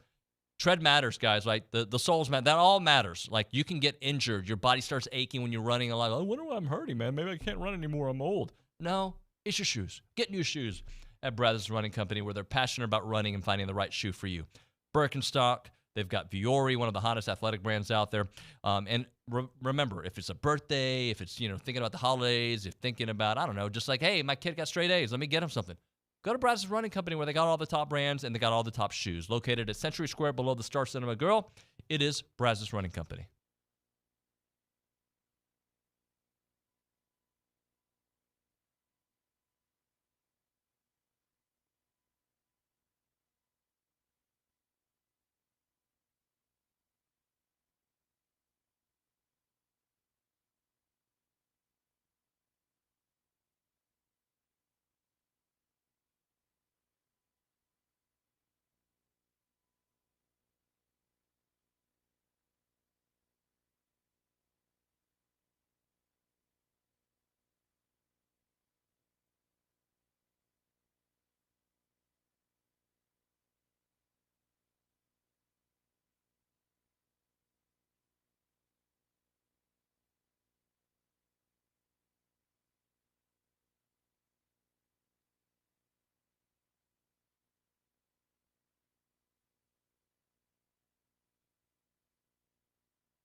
When I think of Angry Nuño, I think of Whitney Houston. Welcome into TexAgs Radio, presented by David Gardner's Jewelers Rollo Insurance Studio. Let's talk to one of Schloss's former players at TCU. And I want to establish a baseline of thoughts before and thoughts now. We go to the hotline. Boomer White, our good friend to the program, joining us. Boomer, good morning, buddy. Good morning, David. Good morning. I'm sure the last 24, 48 hours has been some of the most unique in your career, huh? It's been, you know what, man? Like, and I wish we won a national championship on Monday. I really do. But I kind of like being angry. I like there's an energy I get from this. Like, and you know, I'm happy that the younger Aggies who didn't know this rivalry are getting a front row view to it, Boomer. Yeah, man, I like the way you phrase that. I do, because there's something, especially when you get your fan base in your school and you get everyone rallied together, and you sense that some anger exists and there's going to be some retribution. That's a unique feeling, and I think that sometimes that's what you need to unite a bunch of people in a university. And so, yeah, it is kind of fun. I agree. So I want to establish a baseline because I know A&M is a special place to you. You were at TCU under Schloss. You transferred to A&M. How was your time at TCU under Schloss and your relationship and then the move eventually to A&M? Because I want to get to where we are now after that. Yeah, you know, I've been asked this question for years, and I've been asked it a ton. And to be honest, I've often held back a little bit on you know, the story and what it was like there, but I'll just, you know, I'll be as blunt as I can right here. You know, I had tremendous success at TCU, and so I didn't really run into many issues with playing time, already on the field. I guess head butts with Coach Schloss. And so I can't really talk negatively from that standpoint because I was just one of the better players. So things typically go well for you when that's the case. But I will say this, Jim Schlossnagle was never, ever going to be a reason that I stayed at TCU. He was never going to keep me from leaving because there was just no relationship there. There was no father figure. There was no real establishment of trust that there is, you know, a bond between a player and a coach. And I think that has continued, but I know that that's continued among former players and former coaches. And I think that was something that just didn't make the decision hard. When I love Texas A&M and I love what this university, this town, and everything, you know, stood for, when I had to look at Coach Schlossnagle and say, hey, I'm leaving for another university, I really didn't feel, you know, much tug at my heart during that. And that wouldn't have been the case with someone like Rob Childress. But there was just more of and I'll use this term a lot, it was just a transactional relationship, player-coach. And so it just didn't really run any deeper than that. And I don't think it's, you know, changed a whole lot. But that was kind of my time at TCU. Okay, so did you when he came to A&M, I assume you kind of did some due diligence and you were hoping that maybe things would be a little different. Am I right on that? Am I on the right track? Yes, you are. And I would say that a few years prior to that, you know, I had been hearing that maybe there was, you know, a little change of heart and a little change of how he did things at TCU. But yeah, I was definitely hopeful. New university, he would, you know, change it up a little bit. So then I'll ask you a follow up to that. Were you surprised that he had one foot out the door, moving to Texas? Yeah, I mean that's the $1 million question, right? You know, I'll say this: hand up for me, and I think for a lot of other individuals who had a relationship with him, like. He did a great job of talking the talk and even walking the walk here at A&M to make you believe that this was his home, his long-term home, and a place that he genuinely loved and is almost blood maroon. And I think that I wanted to convince myself that, yeah, this has been really good for him. And this has been really good for him personally and professionally. And so I say all that because, yeah, I guess I was a little surprised. Based off of what I had hoped was transpiring. I was also a little surprised because I didn't think really any coach had the guts to kind of make this move given all the circumstances. And no matter who you are, I thought it was going to be such a, I guess for lack of a better term, slutty historical move amongst college baseball that you just couldn't do that to yourself. I was wrong. And but I will say this, Tony Vitello is a player's coach. Jim Schossnagle is not. There are players coaches out there that when they look you in the eye and they say something to you, you have a different gut feeling about them and what they stand for. Jim Schossnagle is not a player's coach. He's not a guy that you look for and you're like, man, this guy would never leave me. This guy's, ride or die. Those aren't terminologies that you use to describe Jim Schlossnagle. And so, given that, I guess I am not that surprised that he left, because he's very transactional, and it's just next step. And so, in a way I am, and in a way I'm not. But there are definitely coaches out there that I would have said are significantly less likely to make this move than him. I'll just say that. Boomer, what's weird is I had started hearing stuff about him, and doing my own due diligence and research, 6 weeks ago. But I gave him the benefit of the doubt, even through that press conference, right? And for that, I feel like, what a loser, talking about myself here. Because, going back and listening now and understanding what direction it went, well, I mean, what a narcissist. What a, it seemed to me he was just trying to get off that stage without being asked, and then he went off. That's exactly it. And props to Richard saying, my goodness, if you look back, that question has done so much for Texas A&M and has made it so much more difficult on Jim Schlossnagle and the University of Texas. He had to address it in his Texas press conference. The clip has gone viral. All he wanted to do was get out of there and just be able to release a statement and disappear, and move on and not have to face the music. And he didn't get to do that. And you saw his true colors come out on camera, and what we hear happened off camera. And Jim Schlossnagle is an emotional man who really can't control himself in high pressure situations, and he's been open about that. He talks about his emotions that run high in the heat of battle, and I think that was just a firsthand example of a man who thought that he was going to get out scot-free, had to face the music, and gave us that soundbite. And I think a lot of people heard it and did exactly what you and I did, David, and be like, okay, I feel kind of good about this. And then you look back and you're like, man, you got to be kidding me. I feel horrible believing this, because it was all in the works the whole time. And it's a nasty situation. Now, we don't have real details just yet, but I feel like things are going to come out. Do you think there was some shady business going on? I can talk to that a little bit, and that's a tough question, because on one hand, for a fact that Chris Del Conte and Jim Schossnagle are liars, and I'll be very clear, they are liars when they look to the camera and they look to the media and they say that they didn't communicate about this until Monday or Tuesday. They are lying, they're lying, they are lying. With that said, I do not know how involved other staff members or coaching staff were at Texas A&M. I can actually speak to two vague examples that show that Texas A&M was not involved for very long in, recruiting Texas players. I know that 2 weeks ago before Omaha, I can be very certain that the coaches were actively pursuing current players and how to keep them at Texas A&M and structure their NIL deal so that they do not leave. I know that for a fact. And I also know for a fact that there was a staff member, a coach, who was informed, and him and his family were informed of this move the night of the national championship, that something was coming.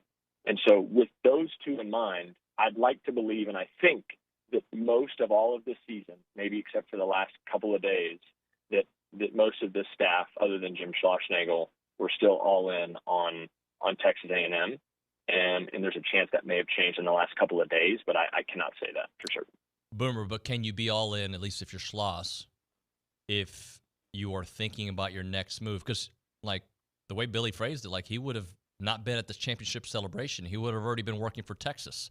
Can you really be all in to win a national championship if you're already planning your next step? No. You can't even be close. You can't be 90%. You can't be 80%. That had to have been weighing so heavily on his heart the last. Well, let's go back to LSU or Georgia. This is late April, but no, you cannot be.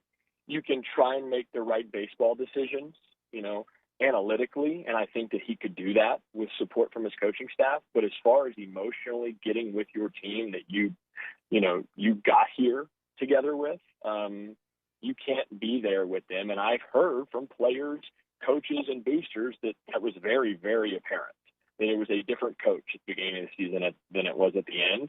And when you're in the biggest game in college baseball in your school's history, and you can't give 100% of what you have, and I don't care what he says.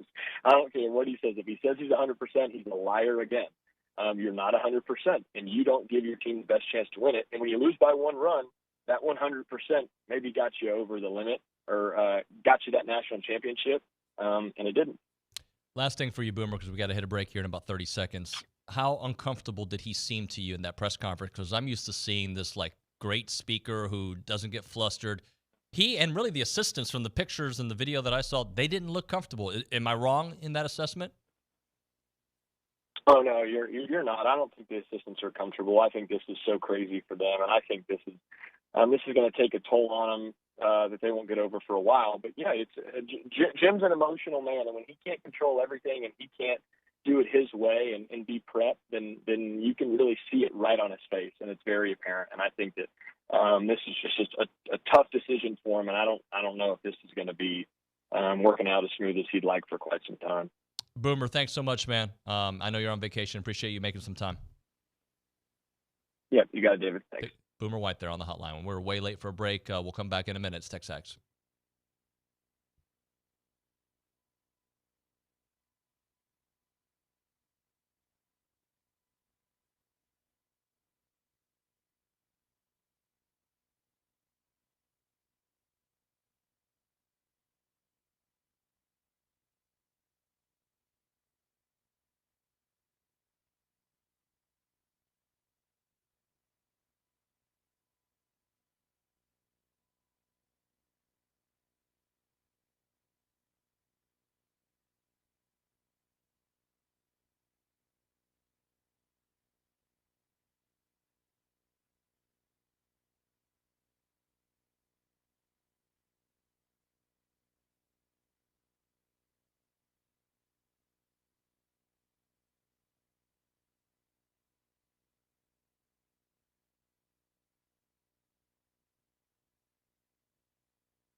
All right, we got to hit a break here already. The segment just started. Billy will be with us on the other side.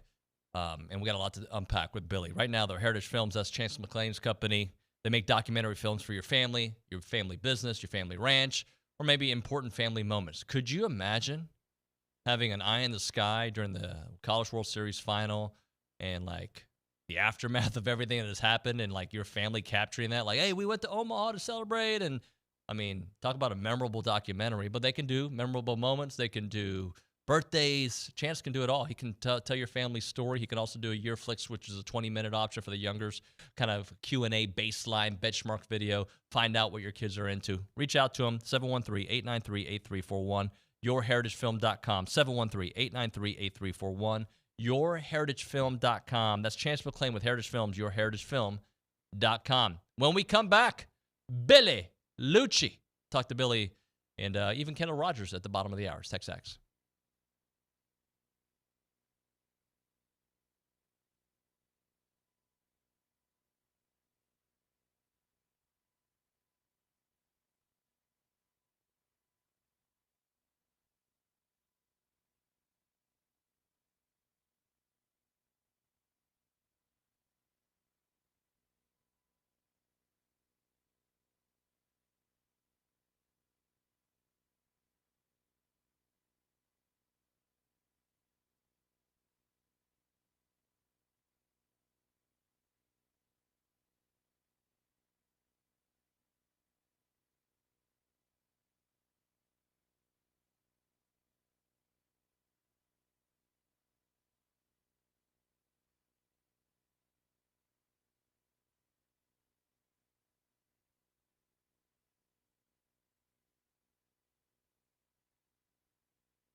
What a perfect song for the situation. TexAgs Radio. presented by David Gardner's Jewelers, Rollo Insurance Studio. Appreciate everybody listening in to the program. Dana Floyd on the YouTube page just a moment ago said, thank you, TexAgs, for keeping us updated. I'm ready to move on. Can't wait to see our new coach. Yeah, and look, I don't know how much information is going to be available here in the next hour or so, but TexAgs is on it, so don't worry about that. Billy will be in studio here in the next 2 or 3 minutes. Before that, though, let's go to the Angry Elephant News and Social Center. Riley's been there waiting to talk. He's like, dude, Nuño, am I ever going to get to talk? Riley, talk. All right. We've got a few texts to read. From Peruna in College Station, just a viewpoint from a non-Aggie, Billy and Richard demonstrated tremendous integrity in handling the knowledge of Slosh and his impending exit, not just from a journalistic standpoint, but from a personal perspective. Sadly, Slosh demonstrated little to no integrity in his handling of press, players, or the university. Good riddance. I want you guys to know, as good as Billy is at breaking news and being the source that everybody follows, right? Watching him work, because you guys see the finished product. I'm here next to him often, and all of us are, right? And he's just a magician. He is a fantastic, investigative reporter, sports reporter. He's just an incredible reporter. His sources, his relationships, it really, I know he's my boss. I'm supposed to say it. There's a reason I came here, right? We can all learn from Billy the way he goes about his business, how meticulous he is. We know the fun personality he is on the air. That guy is the standard when it comes to breaking news in the SEC. And you can write that. Riley, what else? Derek from Northwest Louisiana. The one good thing that came out of this, 12th man is going to be wild next baseball season, which I completely agree with. By the way, we are wild. We're already wild. It's going to be a different kind of wild. It's going to be an angry wild, right? And if I need to play a part in that, I'm glad to do it. I'm glad. Look, this needs to be said about players and maybe even assistant coaches. Until we have there's more information that's going to be coming. So before we're like the judge, jury, all that, some information is obvious. Schloss of Texas happening within 12 hours, not even, of losing in the national championship game. Obviously, there's some shady business going on there. There's no other way to explain it. No other way. A man with class, by the way, regardless of the job, would have waited. And then you're saying, well, there's no really good time. Yeah, there isn't a good time because your team was that damn good. On the doorstep of a national championship, to the team that you have mopped the floor with, there isn't a good time because it's not the right decision. But I'm glad you made that decision because I'm energized, you're energized, we're all energized. All right, what else, Riley? Brad and Brian asks, who are some coaches that you think would be a great fit to replace Slosh? Well, there's been several listed that Kendall Rogers has posted on his hot board. I think I'm not going to do him a disservice and read them all out, but you know the names. Put it this way. I know I read that the Clemson coach is, and I like him, by the way. Everything I've heard about him, his personality would fit, but he's not going to be in the mix from what I've read. I'll allow Billy to talk about candidates, but just know they will, not only do I think they'll get the right guy, but it's not going to be about money. It's not going to be about resources. It's going to be about fit, culture, and looking ahead of what this program is going to look like in the last 5 years. Does Schloss leave this program better than he found it? He said that in his press conference yesterday. Well, no, not if everybody's leaving. No, right? And hopefully those guys are going into the portal just to do their due diligence, just to see what's out there. Bob says, you block messages you don't like. Weak. No, that's not actually the case. There's a lot of Longhorn messages on there. Bevo, whatever his name is, very polite. We've got a lot that I keep on there, Bob. But if you're just coming to troll, I'm leaving you on there right now, unless you say something that I don't like. Ladies and gentlemen, Billy Liucci is here in studio. Billy, as you can imagine, a lot of passion today. I feel like yesterday was more shock and awe. Today is more like, let's go. You know, it's been a fun show. Yeah, I bet it has. I have not been able to listen. Oh, Rarely that goes on. But you've got, Jones trying to step into the content realm, and he had to be, just sent packing back upstairs, and then radio hits and whatnot, and just the information gathering is quite literally nonstop. It does not. I've lived on the phone the last 2 days for sure, but again, this has been going on for weeks of tracking, is he leaving? And I told somebody this at one point. I'm like, you put everything we've heard, we've observed, everything. And by we, I mean Bronny and I, and just the flow of information, and then me, just the observation, someone's behavior. I'll tell you what, Evangelist looks so bizarre every time he gets a haircut, doesn't he? He doesn't look it like goes the same into guy. a different person. Yeah. I was like, who is this person messing with the cameras? But, just kind of trying to say, okay, here's this one person and how they've acted for 3 years. Here's how they've acted for the last couple months since you were told, yeah, that deal is happening. By the way, most Longhorn fans I associate with are smart and can understand what's being said here. Those of you that are listening that want to take this and go, oh, you said you knew. No, I was told that it was happening and it was a done deal after the Georgia series.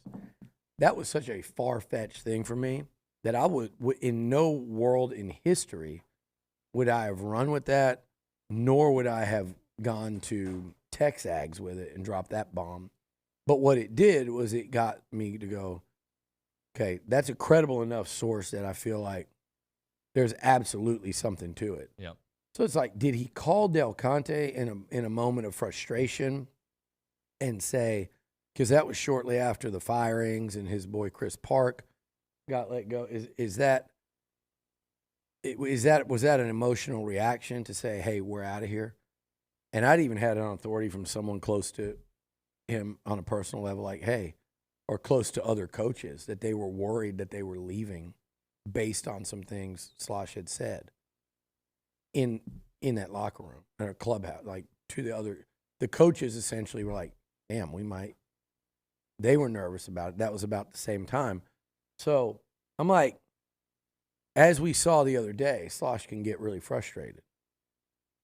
I'm not acting like I don't have a temper. Olin sitting here, so I'm going, okay, is he really gone? Or I could have seen him going so far as to tell Del Conte, because they talk in regular conversation often, hey man, let's make this happen. This place is, they're not doing the stadium. We've just had a new AD. Let's get this going. And maybe that got translated to, hey, he's gone. So I was not at all there's no way to come back from it. I was picturing as they started to make that run, beat Texas, go beat Oregon, the way Olsen and Bluebell Park was that weekend, and then that run through Omaha going, man, all it takes is a phone call to say, man, buddy, I just can't do it. You know I can't. And so to me, it was what I was hearing and observing here, in particular, the call, and again, people on Twitter don't understand this one, called and said, why do I keep hearing all this stuff coming from the Texas side that you're going there, and why haven't you stopped it yet? He was like, basically, it's coming from that side. What can I do about it? And it wasn't I'm not going there. Squash it. That was the opportunity to say, man, that's killing our recruiting. If that's out there, we need to put it out. It's been my experience in however long that when they don't do that, you're like, oh.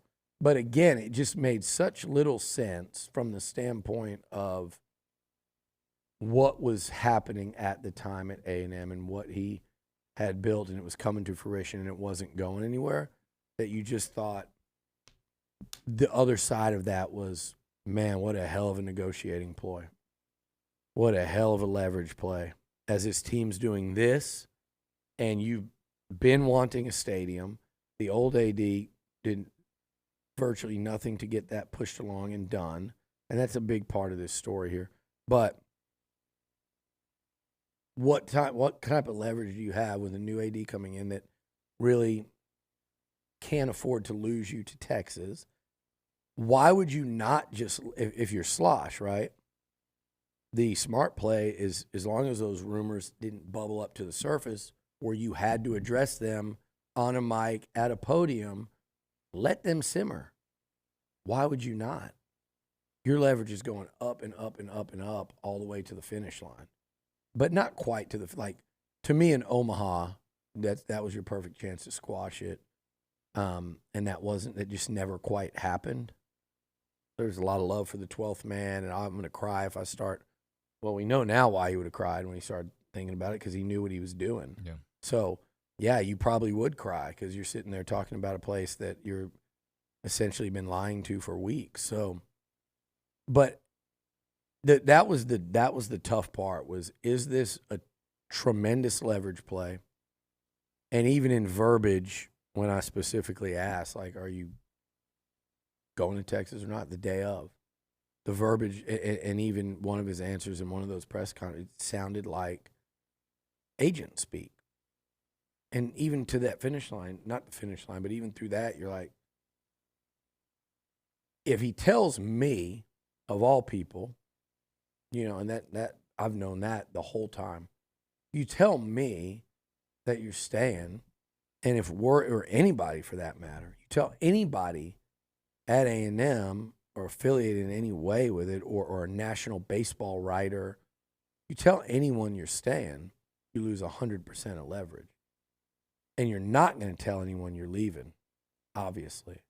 So you kind of try to dance that middle ground. And I think he did a good job of doing that, honestly. But in hindsight, and now you start hearing from players and you start hearing from people in that building, it wasn't nearly the good job, that you think it was. Billy, knowing Schloss the way I do, another thing that I thought was interesting, because I know how when he comes in here, sometimes he has something he wants to talk about. For sure. He will let me know he wants to talk about something. Yep. And I feel like what you just said hits, like, this is where it maybe started to click for me. The rumors are out there. Knowing Schloss the way I do, he would have been like, ask me about the gig. For so sure. I can squash it. Yeah, for sure. And that's why, another thing people don't get, like, that's why the question needed to be asked that day. Because it was over. He's either staying, like, there was zero, and everybody knows this now, nothing inappropriate about that question. Mm-hmm. Anyone in journalism, anyone in the media, anyone, like, nothing was wrong with it. It was perfectly in line, and Richard did a tremendous job of phrasing it respectfully. But it was at the finish line. It was the last question. He was getting off that podium, and here's what he was doing. He was either staying at Texas A&M or he was leaving for Texas, whether it be the next day or a couple of days. But he wasn't going to have to be asked about it. He was going to be gone and out the door. So Zane asked, and I said, no, you need to ask. You don't. He said, can I ask? I said, no, you need to ask it, because that was it. That was it right there. And I think that was the frustration. He knew he was last question, and he knew because he saw Richard look across the room and do that, and I went like that, and he was looking like basically straight at me. He knew it was coming. I said, go. And he knew, and it's fair. Like, and he knows that now, but it's fair. Like, you were trying to leave Texas A&M and never have to answer about it. That's not the way it works. Not for the kind of money these guys make and the power they've got. And I don't have a problem with that. I think coaches should be. Like, a coach's life in major college athletics sucks. It's great money, and it's a fun, like, it is a fun job to an extent, but it is a freaking hard job, and it takes a toll on your personal life, your personality. I've seen it a million. So, yes, you deserve the money. It is tough. But part of the job is to sit there and do press conferences and answer questions to people that are doing their job. I think the questions should be respectful. I don't think they should be salacious and crazy and But I think that was, everyone knows was 1,000% just right down the middle in terms of fairness. And I think he had just really hoped to get out of there without having to answer that. And then he answered it wrong. And so now everybody got that sound bite to place up with the one at Texas 24 hours later with him in the hat. And it was just, he knew it was going to be a really bad look. And I think that just really frustrated. I'm not justifying it and then to go up to Richard afterwards is inexcusable. I do think it was right to apologize. And I think. Did he apologize? Yeah, he did. He didn't, man. Listen, David, you guys, it's easy to pile on. What the hell is he supposed to do? Call him. I would. But that's what a man does. I would, but he sat there in front of everyone listening, knowing that all the Aggies were. Listen, dude, don't put me in a position to make me look like I'm covering for him because I don't give a damn. I really don't. Like, to me, I've gone on record way stronger than you or anybody about how wrong he was for talking to Richard. I'm the son of a bitch that called him directly and talked to him about it. I'm the one that said you need to apologize, just so you know.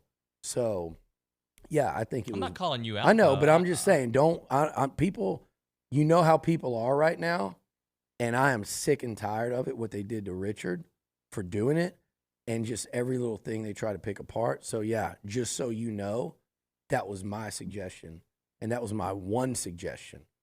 And that was the one thing that I was not going to not say was in my opinion, as someone that's known you for a long time, I think you need to apologize to Richard. And that's up to him. He made that choice. Yeah. So I think it was the right thing to do. People can nitpick and say call, whatever. That's fine. I'd like to think I would call or text, say, hey, man. But that was in front of cameras. That was in front of a whole room, whatever. It doesn't change any of the actions leading up to leaving. It doesn't change the action in that room.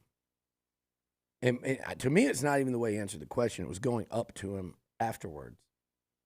And people that were in there saw it. People that see the video see him go this way, right? The exit to the room is that way from that podium. He went this way to go straight up to Richard. And I forget the exact wording, but it was like, I don't think I'll ever speak to you again, or you speak, whatever it was. That part was the one that really got me. I've seen coaches get frustrated and rip reporters, young, old. I've seen Paul Feinbaum get ripped on set by Nick Saban. I was joking with him about that yesterday. It happens. It was what got me and what I thought required an apology was going down there to him after. And to me, like, knowing their relationship, which I wouldn't say they're friends at all, but they had a business relationship. They had a good business relationship. Yeah. He treated Richard really well, and Richard treated him really well. Yeah. They had a good working relationship. They liked each other, as far as I could tell. So to me, that was the thing that, like, I think that hurt. I think it hurt Richard more than it shook him. He would ask that question again. He ain't scared.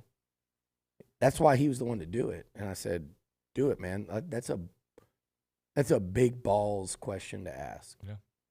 And you know what his concern was beforehand? Bronny and I were sitting there, and he's like, and again, it needed to be asked. You can't get out of there a day after and not sit there and look in the camera and either dodge the question where everyone goes, okay, he's gone, or get defensive about it. So to me, there was only two ways to go, and people deserve kind of that final, like, here, no one's going to say anything because no one's going to know it's official besides him and Chris Del Conte until they want everyone to. So he's either going to say, dude, he can say that's an inappropriate question because we just took this team to a World Series. This is about my team. It's about me. Why would I ever leave here? And he could even have said, I'm sick and tired. You think I haven't heard all these rumors? You know what that's done to distract this team? No, I'm not leaving. I know what's out there about my friendship. He is a good friend. I'm not coaching there. I'm coaching here. I picked to come here. I'm not leaving. He didn't do that. He didn't do that at all. And there was your answer. So I just think to me, Bronny, Richard, and I were sitting there, and the question was, Zane wasn't scared about it. He was like, should I ask it right away? And we were kind of going, no, because we felt like that might be a little inappropriate. Let him have his say, talk about the game. So the timing was actually perfect, was to get it. For that to be the last question was actually perfection, that they just happened to make him the last one, in that room with the microphone. All right, we have to hit a break. When we come back, can we talk about where we go from here? Whatever that may be. All right, we'll do that. Right now, though, your car wash tradition with the friendliest staff is back. We're talking about Aggieland Express Car Wash, the first green car wash in Aggieland. They recycle 100% of their water. Now they have 2 locations. You've got the original on William D. Fitch behind Shipley's in South College Station. I've been to that one many times. And the brand new location, 2528 Texas Avenue South in College Station across the Planet Fitness. You know that you can do all the things you want to do when you're cleaning a car, right? You got the varying wash options, the vacuums, the towels, the free use of those, unlimited monthly memberships starting as low as $19.95. But that brand new location there on South Texas, right? You can also get the full service wash, which is full service option. Aggieland Express team will clean it, dry it, vacuum it, and all under a completely covered area so your car stays cool and they make it sparkle and shine. For a limited time, they're inviting you to the full service option for half price. So it's normally going to be $40, but because you listen to TexAgs, they got your back. Tell them you listen to this show. They'll give it to you for $20, right? Tell them David Nuño and TexAgs and Billy Liucci sent you by. And we're going to give somebody a chance to try it out for free. 979-693-1150. The first caller will get a full-service wash at the new location, Aggieland Express Car Wash. I'm giving one away, a $40 value. 979-693-1150. It's Aggieland Express Car Wash.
Welcome back to TexAgs Radio, presented by David Gardner's Jewelers Rollo Insurance Studio.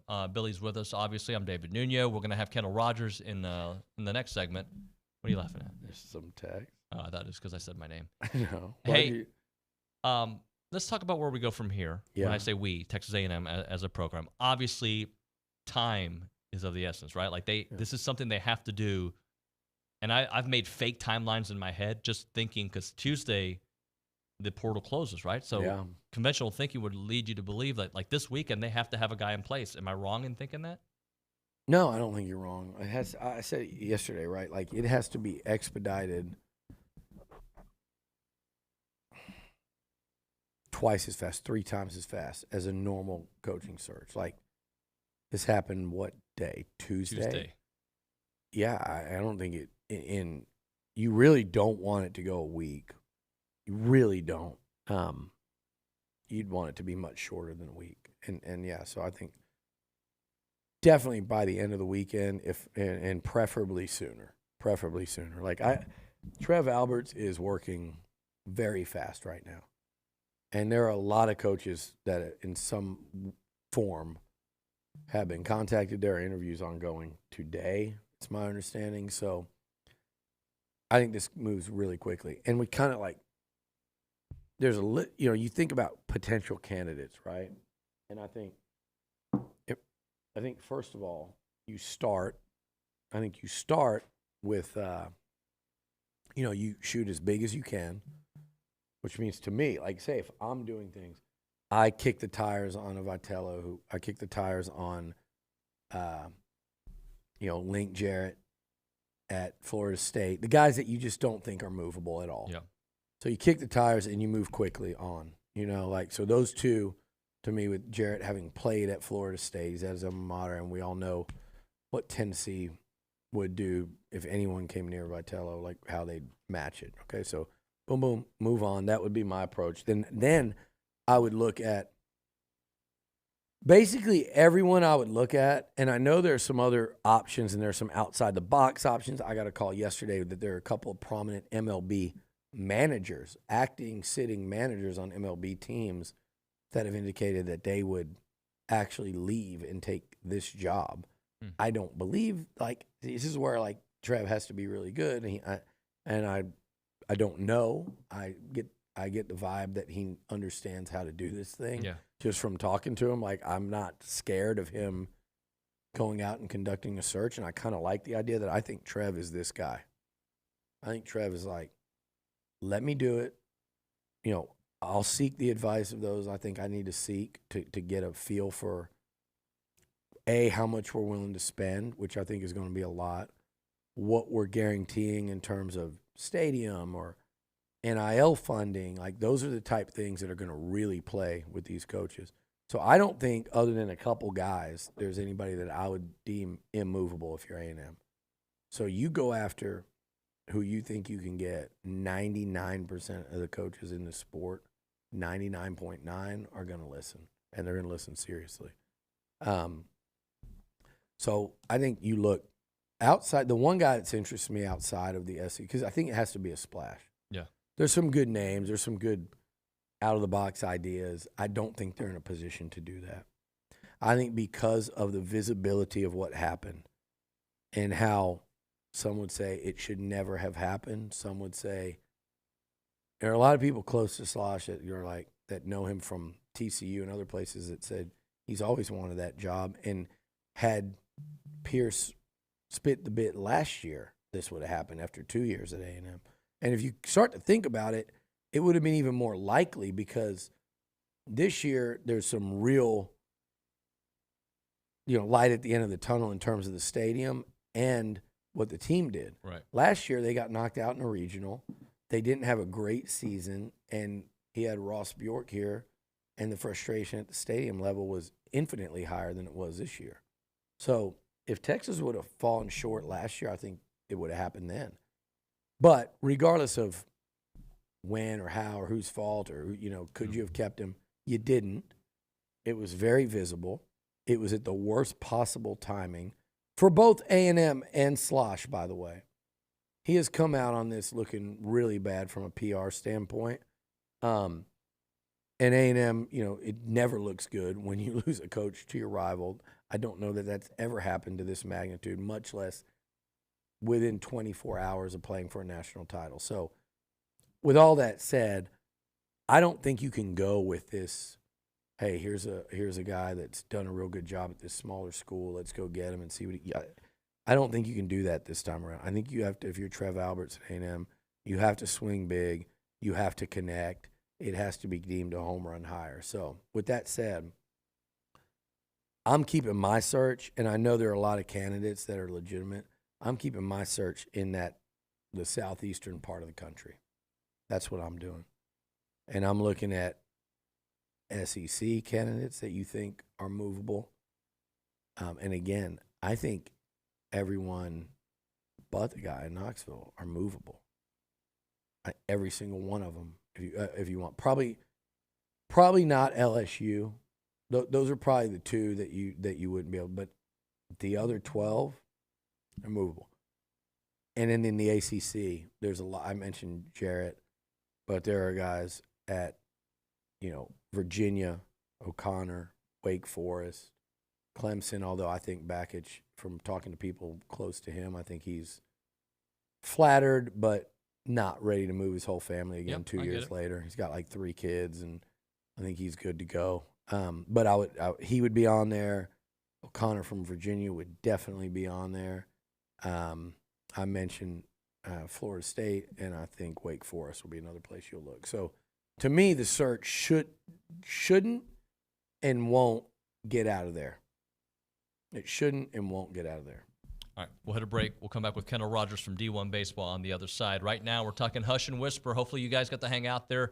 If not last weekend, you can go later on today. Hush and Whisper is an innovative distillery cocktail lounge founded to defy convention and distill true grain-to-glass spirits. They're located in the Verisco building in downtown Bryan, where I started my sports radio career, even though it was a rap station, Power 94, shout out. Hush and Whisper spirits are milled, fermented, distilled, and bottled in Bryan. You got your white whiskey, your original vodka, your original gin, and they source only the finest local ingredients and are committed to the highest quality of production there at Hush and Whisper.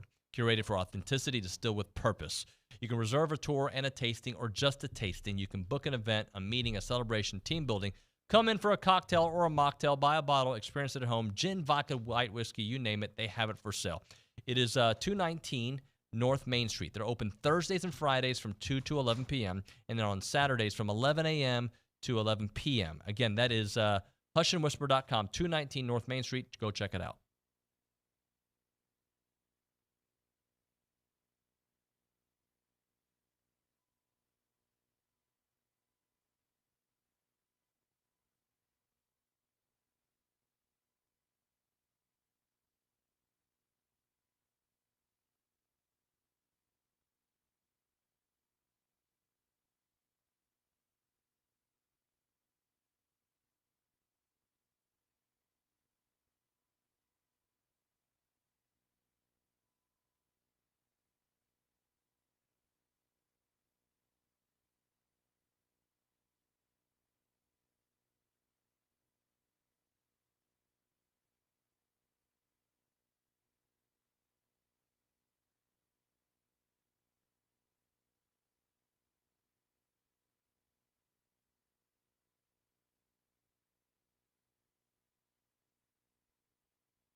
TexAgs Radio back here, presented by David Gardner's Jewelers Rollo Insurance Studio. Let's go straight to the hotline. We've got Kendall Rogers, D1 Baseball, with us here on the program. Kendall, good morning, buddy. How you doing? I'm doing well. Has anything happened this week? Goodness gracious, man. How have your last, 48, 72 hours gone? Well, let's just say that I feel like I'm a telephone operator at this point. It's been interesting. It's kind of funny. I say funny. It's been interesting in the sense of like just how this has all kind of played out over the last, the last 3 days. It's interesting. And, I had multiple people tell me, I don't think it's going to happen, yada, yada, yada. And then Tuesday morning, everything obviously hit the accelerator. But, I really think this is something that has been brewing for weeks. I think it's a total coincidence that A&M happened to lose 2 series after all this started brewing. I really do. I don't think it had anything to do with that. But I don't think this was some snap judgment decision where, Coach Schlossnagle said, just out of the blue, I'm going to go to Texas. Typically, it's like I tweeted something today. Typically, with coaching searches, when a coach lands from, finishing his season and within 24 hours has a new job, there is literally zero way that thing started that day, because there's a process here, right? Like there's an agent, there's a contract that has to be reviewed. There's no way that a coach is signing a contract with 3 hours notice at a cemetery in Snook. Like people aren't stupid. So, it was a process. The thing is now is, I understand that A&M fans are mad. They should be. But here's the thing. I said this to somebody yesterday. I said, if you're A&M, you can either sit back, get really mad, sulk about it, pout about it, or you can go, you know what? Okay, if that is the way you're going to treat this school, we are going to unleash literally every amount of funds that we can from an NIL standpoint. We are going to give, without being stupid and giving a Jimbo Fisher contract, we are going to go out and get the best possible coach. And you know what? We're going to go out there and we're going to whip this guy on the field. If you're A&M, that's what you're thinking at this point. So now it's full speed ahead, and I'm very curious to see, what A&M's able to do. I think they have some pretty big names that they can get. But, again, you got to get them to the finish line. We're talking to Kendall Rogers here on TexAgs Radio. Kendall, let's talk about this timeline, right? So it's obvious they have to do this soon, like super soon, like today, tomorrow, the next day, right? That is obvious. Is that realistic? Can they get this wrapped up by Monday, let's say, because the portal closes Tuesday? I think based on what I'm hearing, I think I'd be really surprised if they don't have a new head coach by Saturday. I really do. I think it's moving very fast. I think that my educated guess here would be today is a very busy day on the coaching search front, and I think by Saturday or Sunday morning, I think they've got a new baseball coach. And do you think we will be surprised by the name? There's some really good options. There's at least one I'm not going to mention. But, I mean, some of the names I mentioned, Brian O'Connor at Virginia would be one that would certainly be in the mix. He's a guy that has been a Virginia lifer, was at Notre Dame, has been to Omaha multiple times, won a national championship. The really interesting thing about O'Connor, and this is why, I had somebody, reach out to me on Twitter, go, Brian O'Connor, there's no shot he leaves. Well, by the way, never say never. It's because, like I said with Jim in Texas, never say never. Number two is the ACC is a different animal than the SEC right now. There's dissension within the ACC. So I do think some of these ACC coaches could have a little bit different outlook on things than maybe an SEC coach. And the other thing that's interesting about O'Connor is, he just signed a new 10-year deal, but guess what? From what I understand from people in Charlottesville, his buyout has actually gone down. So, he has a 10-year deal, but he has a lesser buyout. So I think he's a guy that, frankly, if I'm A&M, I'm looking at a guy like O'Connor. If I'm A&M, he's not leaving, but you've got to call Tony Vitello. He's got Aggies in his family. You've got to at least call him and be like, hey, any interest? From there, the other people I would look at, the really interesting one that I think I would at least take a gander at would be Kevin O'Sullivan. Sully's made it abundantly clear that, Florida, needs some help on the NIL front. Like, he's made it very clear. He's a guy that if he went to A&M, he would have a lot of NIL money. From what I'm hearing, a lot of NIL money. So I think there are coaches out there at the elite level that I think they would have a pretty decent shot with, assuming the numbers that I'm kind of hearing come to fruition. It's such a weird thing to think about where we were on Monday. Yeah, and look, I had heard the same whispers you had heard as we were getting closer to that championship game, but I still wanted to believe that that wouldn't happen. What do you think about the timing of it all? Because there is no good timing. But considering he might have been thinking about that during the championship series and leaving after the whole exchange with Richard. Yeah. Well, here's the thing. And number one, I'll give Richard a ton of credit. It took some cojones to go out there and do that. That's not an easy question to ask. And frankly, I was in the room and I didn't ask the question. So I give him a lot of credit for that. And now, by the way, Richard's famous. Don't let that get to his head, but he is famous. But, I think I look at the timeline. And I say this, I was talking to 2 SEC head coaches yesterday, and again, I do not care about whether or not Schloss left A&M to go to Texas. I don't care about the rivalry thing here. But in general principle, 2 SEC head coaches said, if the school I was going to leaked out the day that I was playing for a national championship, that not only were they firing their coach, but, I'm the top candidate, there's no way I would go there because, in one of them, an SEC West school, the coach said, this may be my only shot to win one of these things.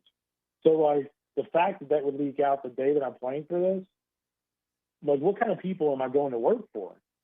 So, I think that, the timing is odd because I think if you're Jim and that leaks out the day that you play for the championship, you're like, how is this even possible? And then all of a sudden, 24 hours later, you take a new job. So that begs the question. A, did they leak it out on purpose? B, and I would sincerely hope that I'm going to assume this was not the case.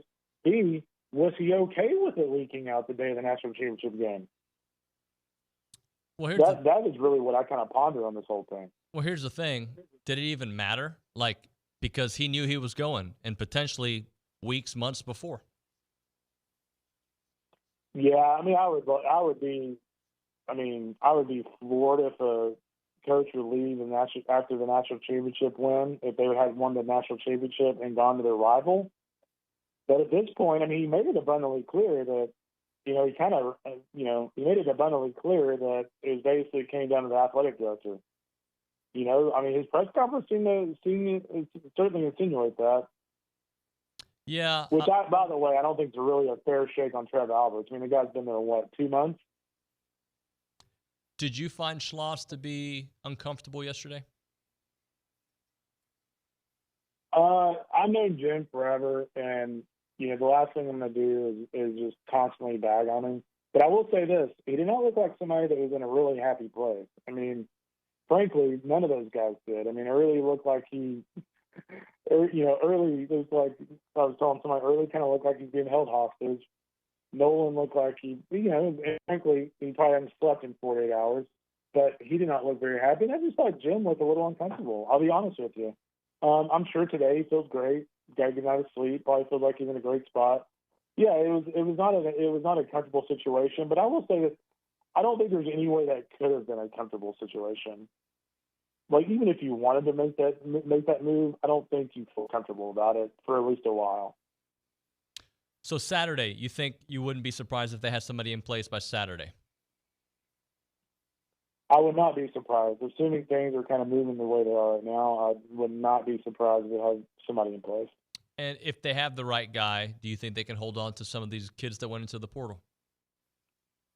No, I don't think they can. I think that there's a pretty safe bet they will. I think if they make a couple of the hires that I've heard they could possibly make, I actually would feel pretty good about their chances given some of the NIL things that were kind of, being worked on behind the scenes. So, the thing that people have to realize, and I think this is important, and I'm speaking not only to A&M fans. I'm also speaking to fans from any other school who might be listening to this. Is I saw somebody going after like Mike Grahovic on Twitter last night, and I was like, man, like, come on, because here's the thing: when there's a coaching change, a lot of the time it's these agents that are like, hey, just go in the portal and let's see your market value, right? Like if you're Gavin Grahovic and you're one of the top players in college baseball, like why wouldn't you go in the portal? Because even if you go back there, then you at least get a pretty good idea of what your market value is. So people have to realize that just because you go in the portal doesn't mean that there's some concocted, scheme to move everybody over to Texas. No, it's a very smart decision, because now when you go back to A&M's NIL collective, whenever they hire a coach, it's like, hey, here is what I'm worth to other schools. So it may not be that you want the same amount of money, but like I want at least somewhat close to that. Kendall, I got about a minute here. Is it possible? Well, first off, does Texas already have for sure plans for a new stadium or renovations or whatever? And B, is it possible that Schloss created that monster for the next head coach, and that monster is going to erupt in front of him while he's at Texas? Well, that's the thing. I keep hearing people talk about renovations at Dish Falk. I mean, unless I'm just missing something, I haven't heard of them doing any renovations. That's the other thing about this whole deal too that really points to the whole, the Crystal Conte relationship, which is fine. Like, if you want to work with your best friend, I totally get it. Like, I'm not going to blame you. That should have been the narrative from day one, right? Like, hey, I just prefer to work with my buddy. But the fact that I don't even know about renovations at Texas because they're not really in the works yet is that kind of disqualifies this whole, I'm worried about the ballpark construction, the whole ballpark construction theory as to why he would want to leave, right? If when A&M gets done with the renovations, if the ballpark's going to be way better than what USCU is, which I think USCU is perfectly fine. I would say it's a little bit nicer than Bluebell in its current state. But if what A&M is building is going to be way better, then it has nothing to do with a ballpark. So that's the one thing. What was the other question again? I think you answered it. Just building a monster that's going to, he's building. I will say this. I will say this in about 20 seconds. I talked to someone on Saturday in Omaha, and they told me that if this went down, that money would be unleashed like no other at A&M in baseball, and whatever they needed for the ballpark and whatever they needed for the next coaching staff would be there. So, yeah, in essence, it could actually end up being a pretty good thing for A&M baseball down the road. I know it's hard to see that right now, but it actually could end up being a pretty decent thing. Kendall, thank you so much, buddy. Talk to you soon. You got it, guys. See you. Be good. Later, man. FBS Appliance now. Their team of experts are here to help you get the appliances that make your house a home. They carry all the top brands to make your life easier, and they can fit any budget. Caring for Texas since 1988, they have the trusted brands like Bosch and an expert staff with trained installers to guide your purchase, because FBS Appliance is your trusted appliance store. Visit any of their 8 showrooms across Texas or find them online at factorybuilderstores.com. Again, that is factorybuilderstores.com.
Time to end the day with Double Dave's. Caller number 12, 979-693-1150. We'll hook you up with your choice of a dozen pepperoni rolls and a large one-topping pizza from Double Dave, serving Aggie Land since 1984. Your favorite pizza and, of course, those world-famous pepperoni rolls.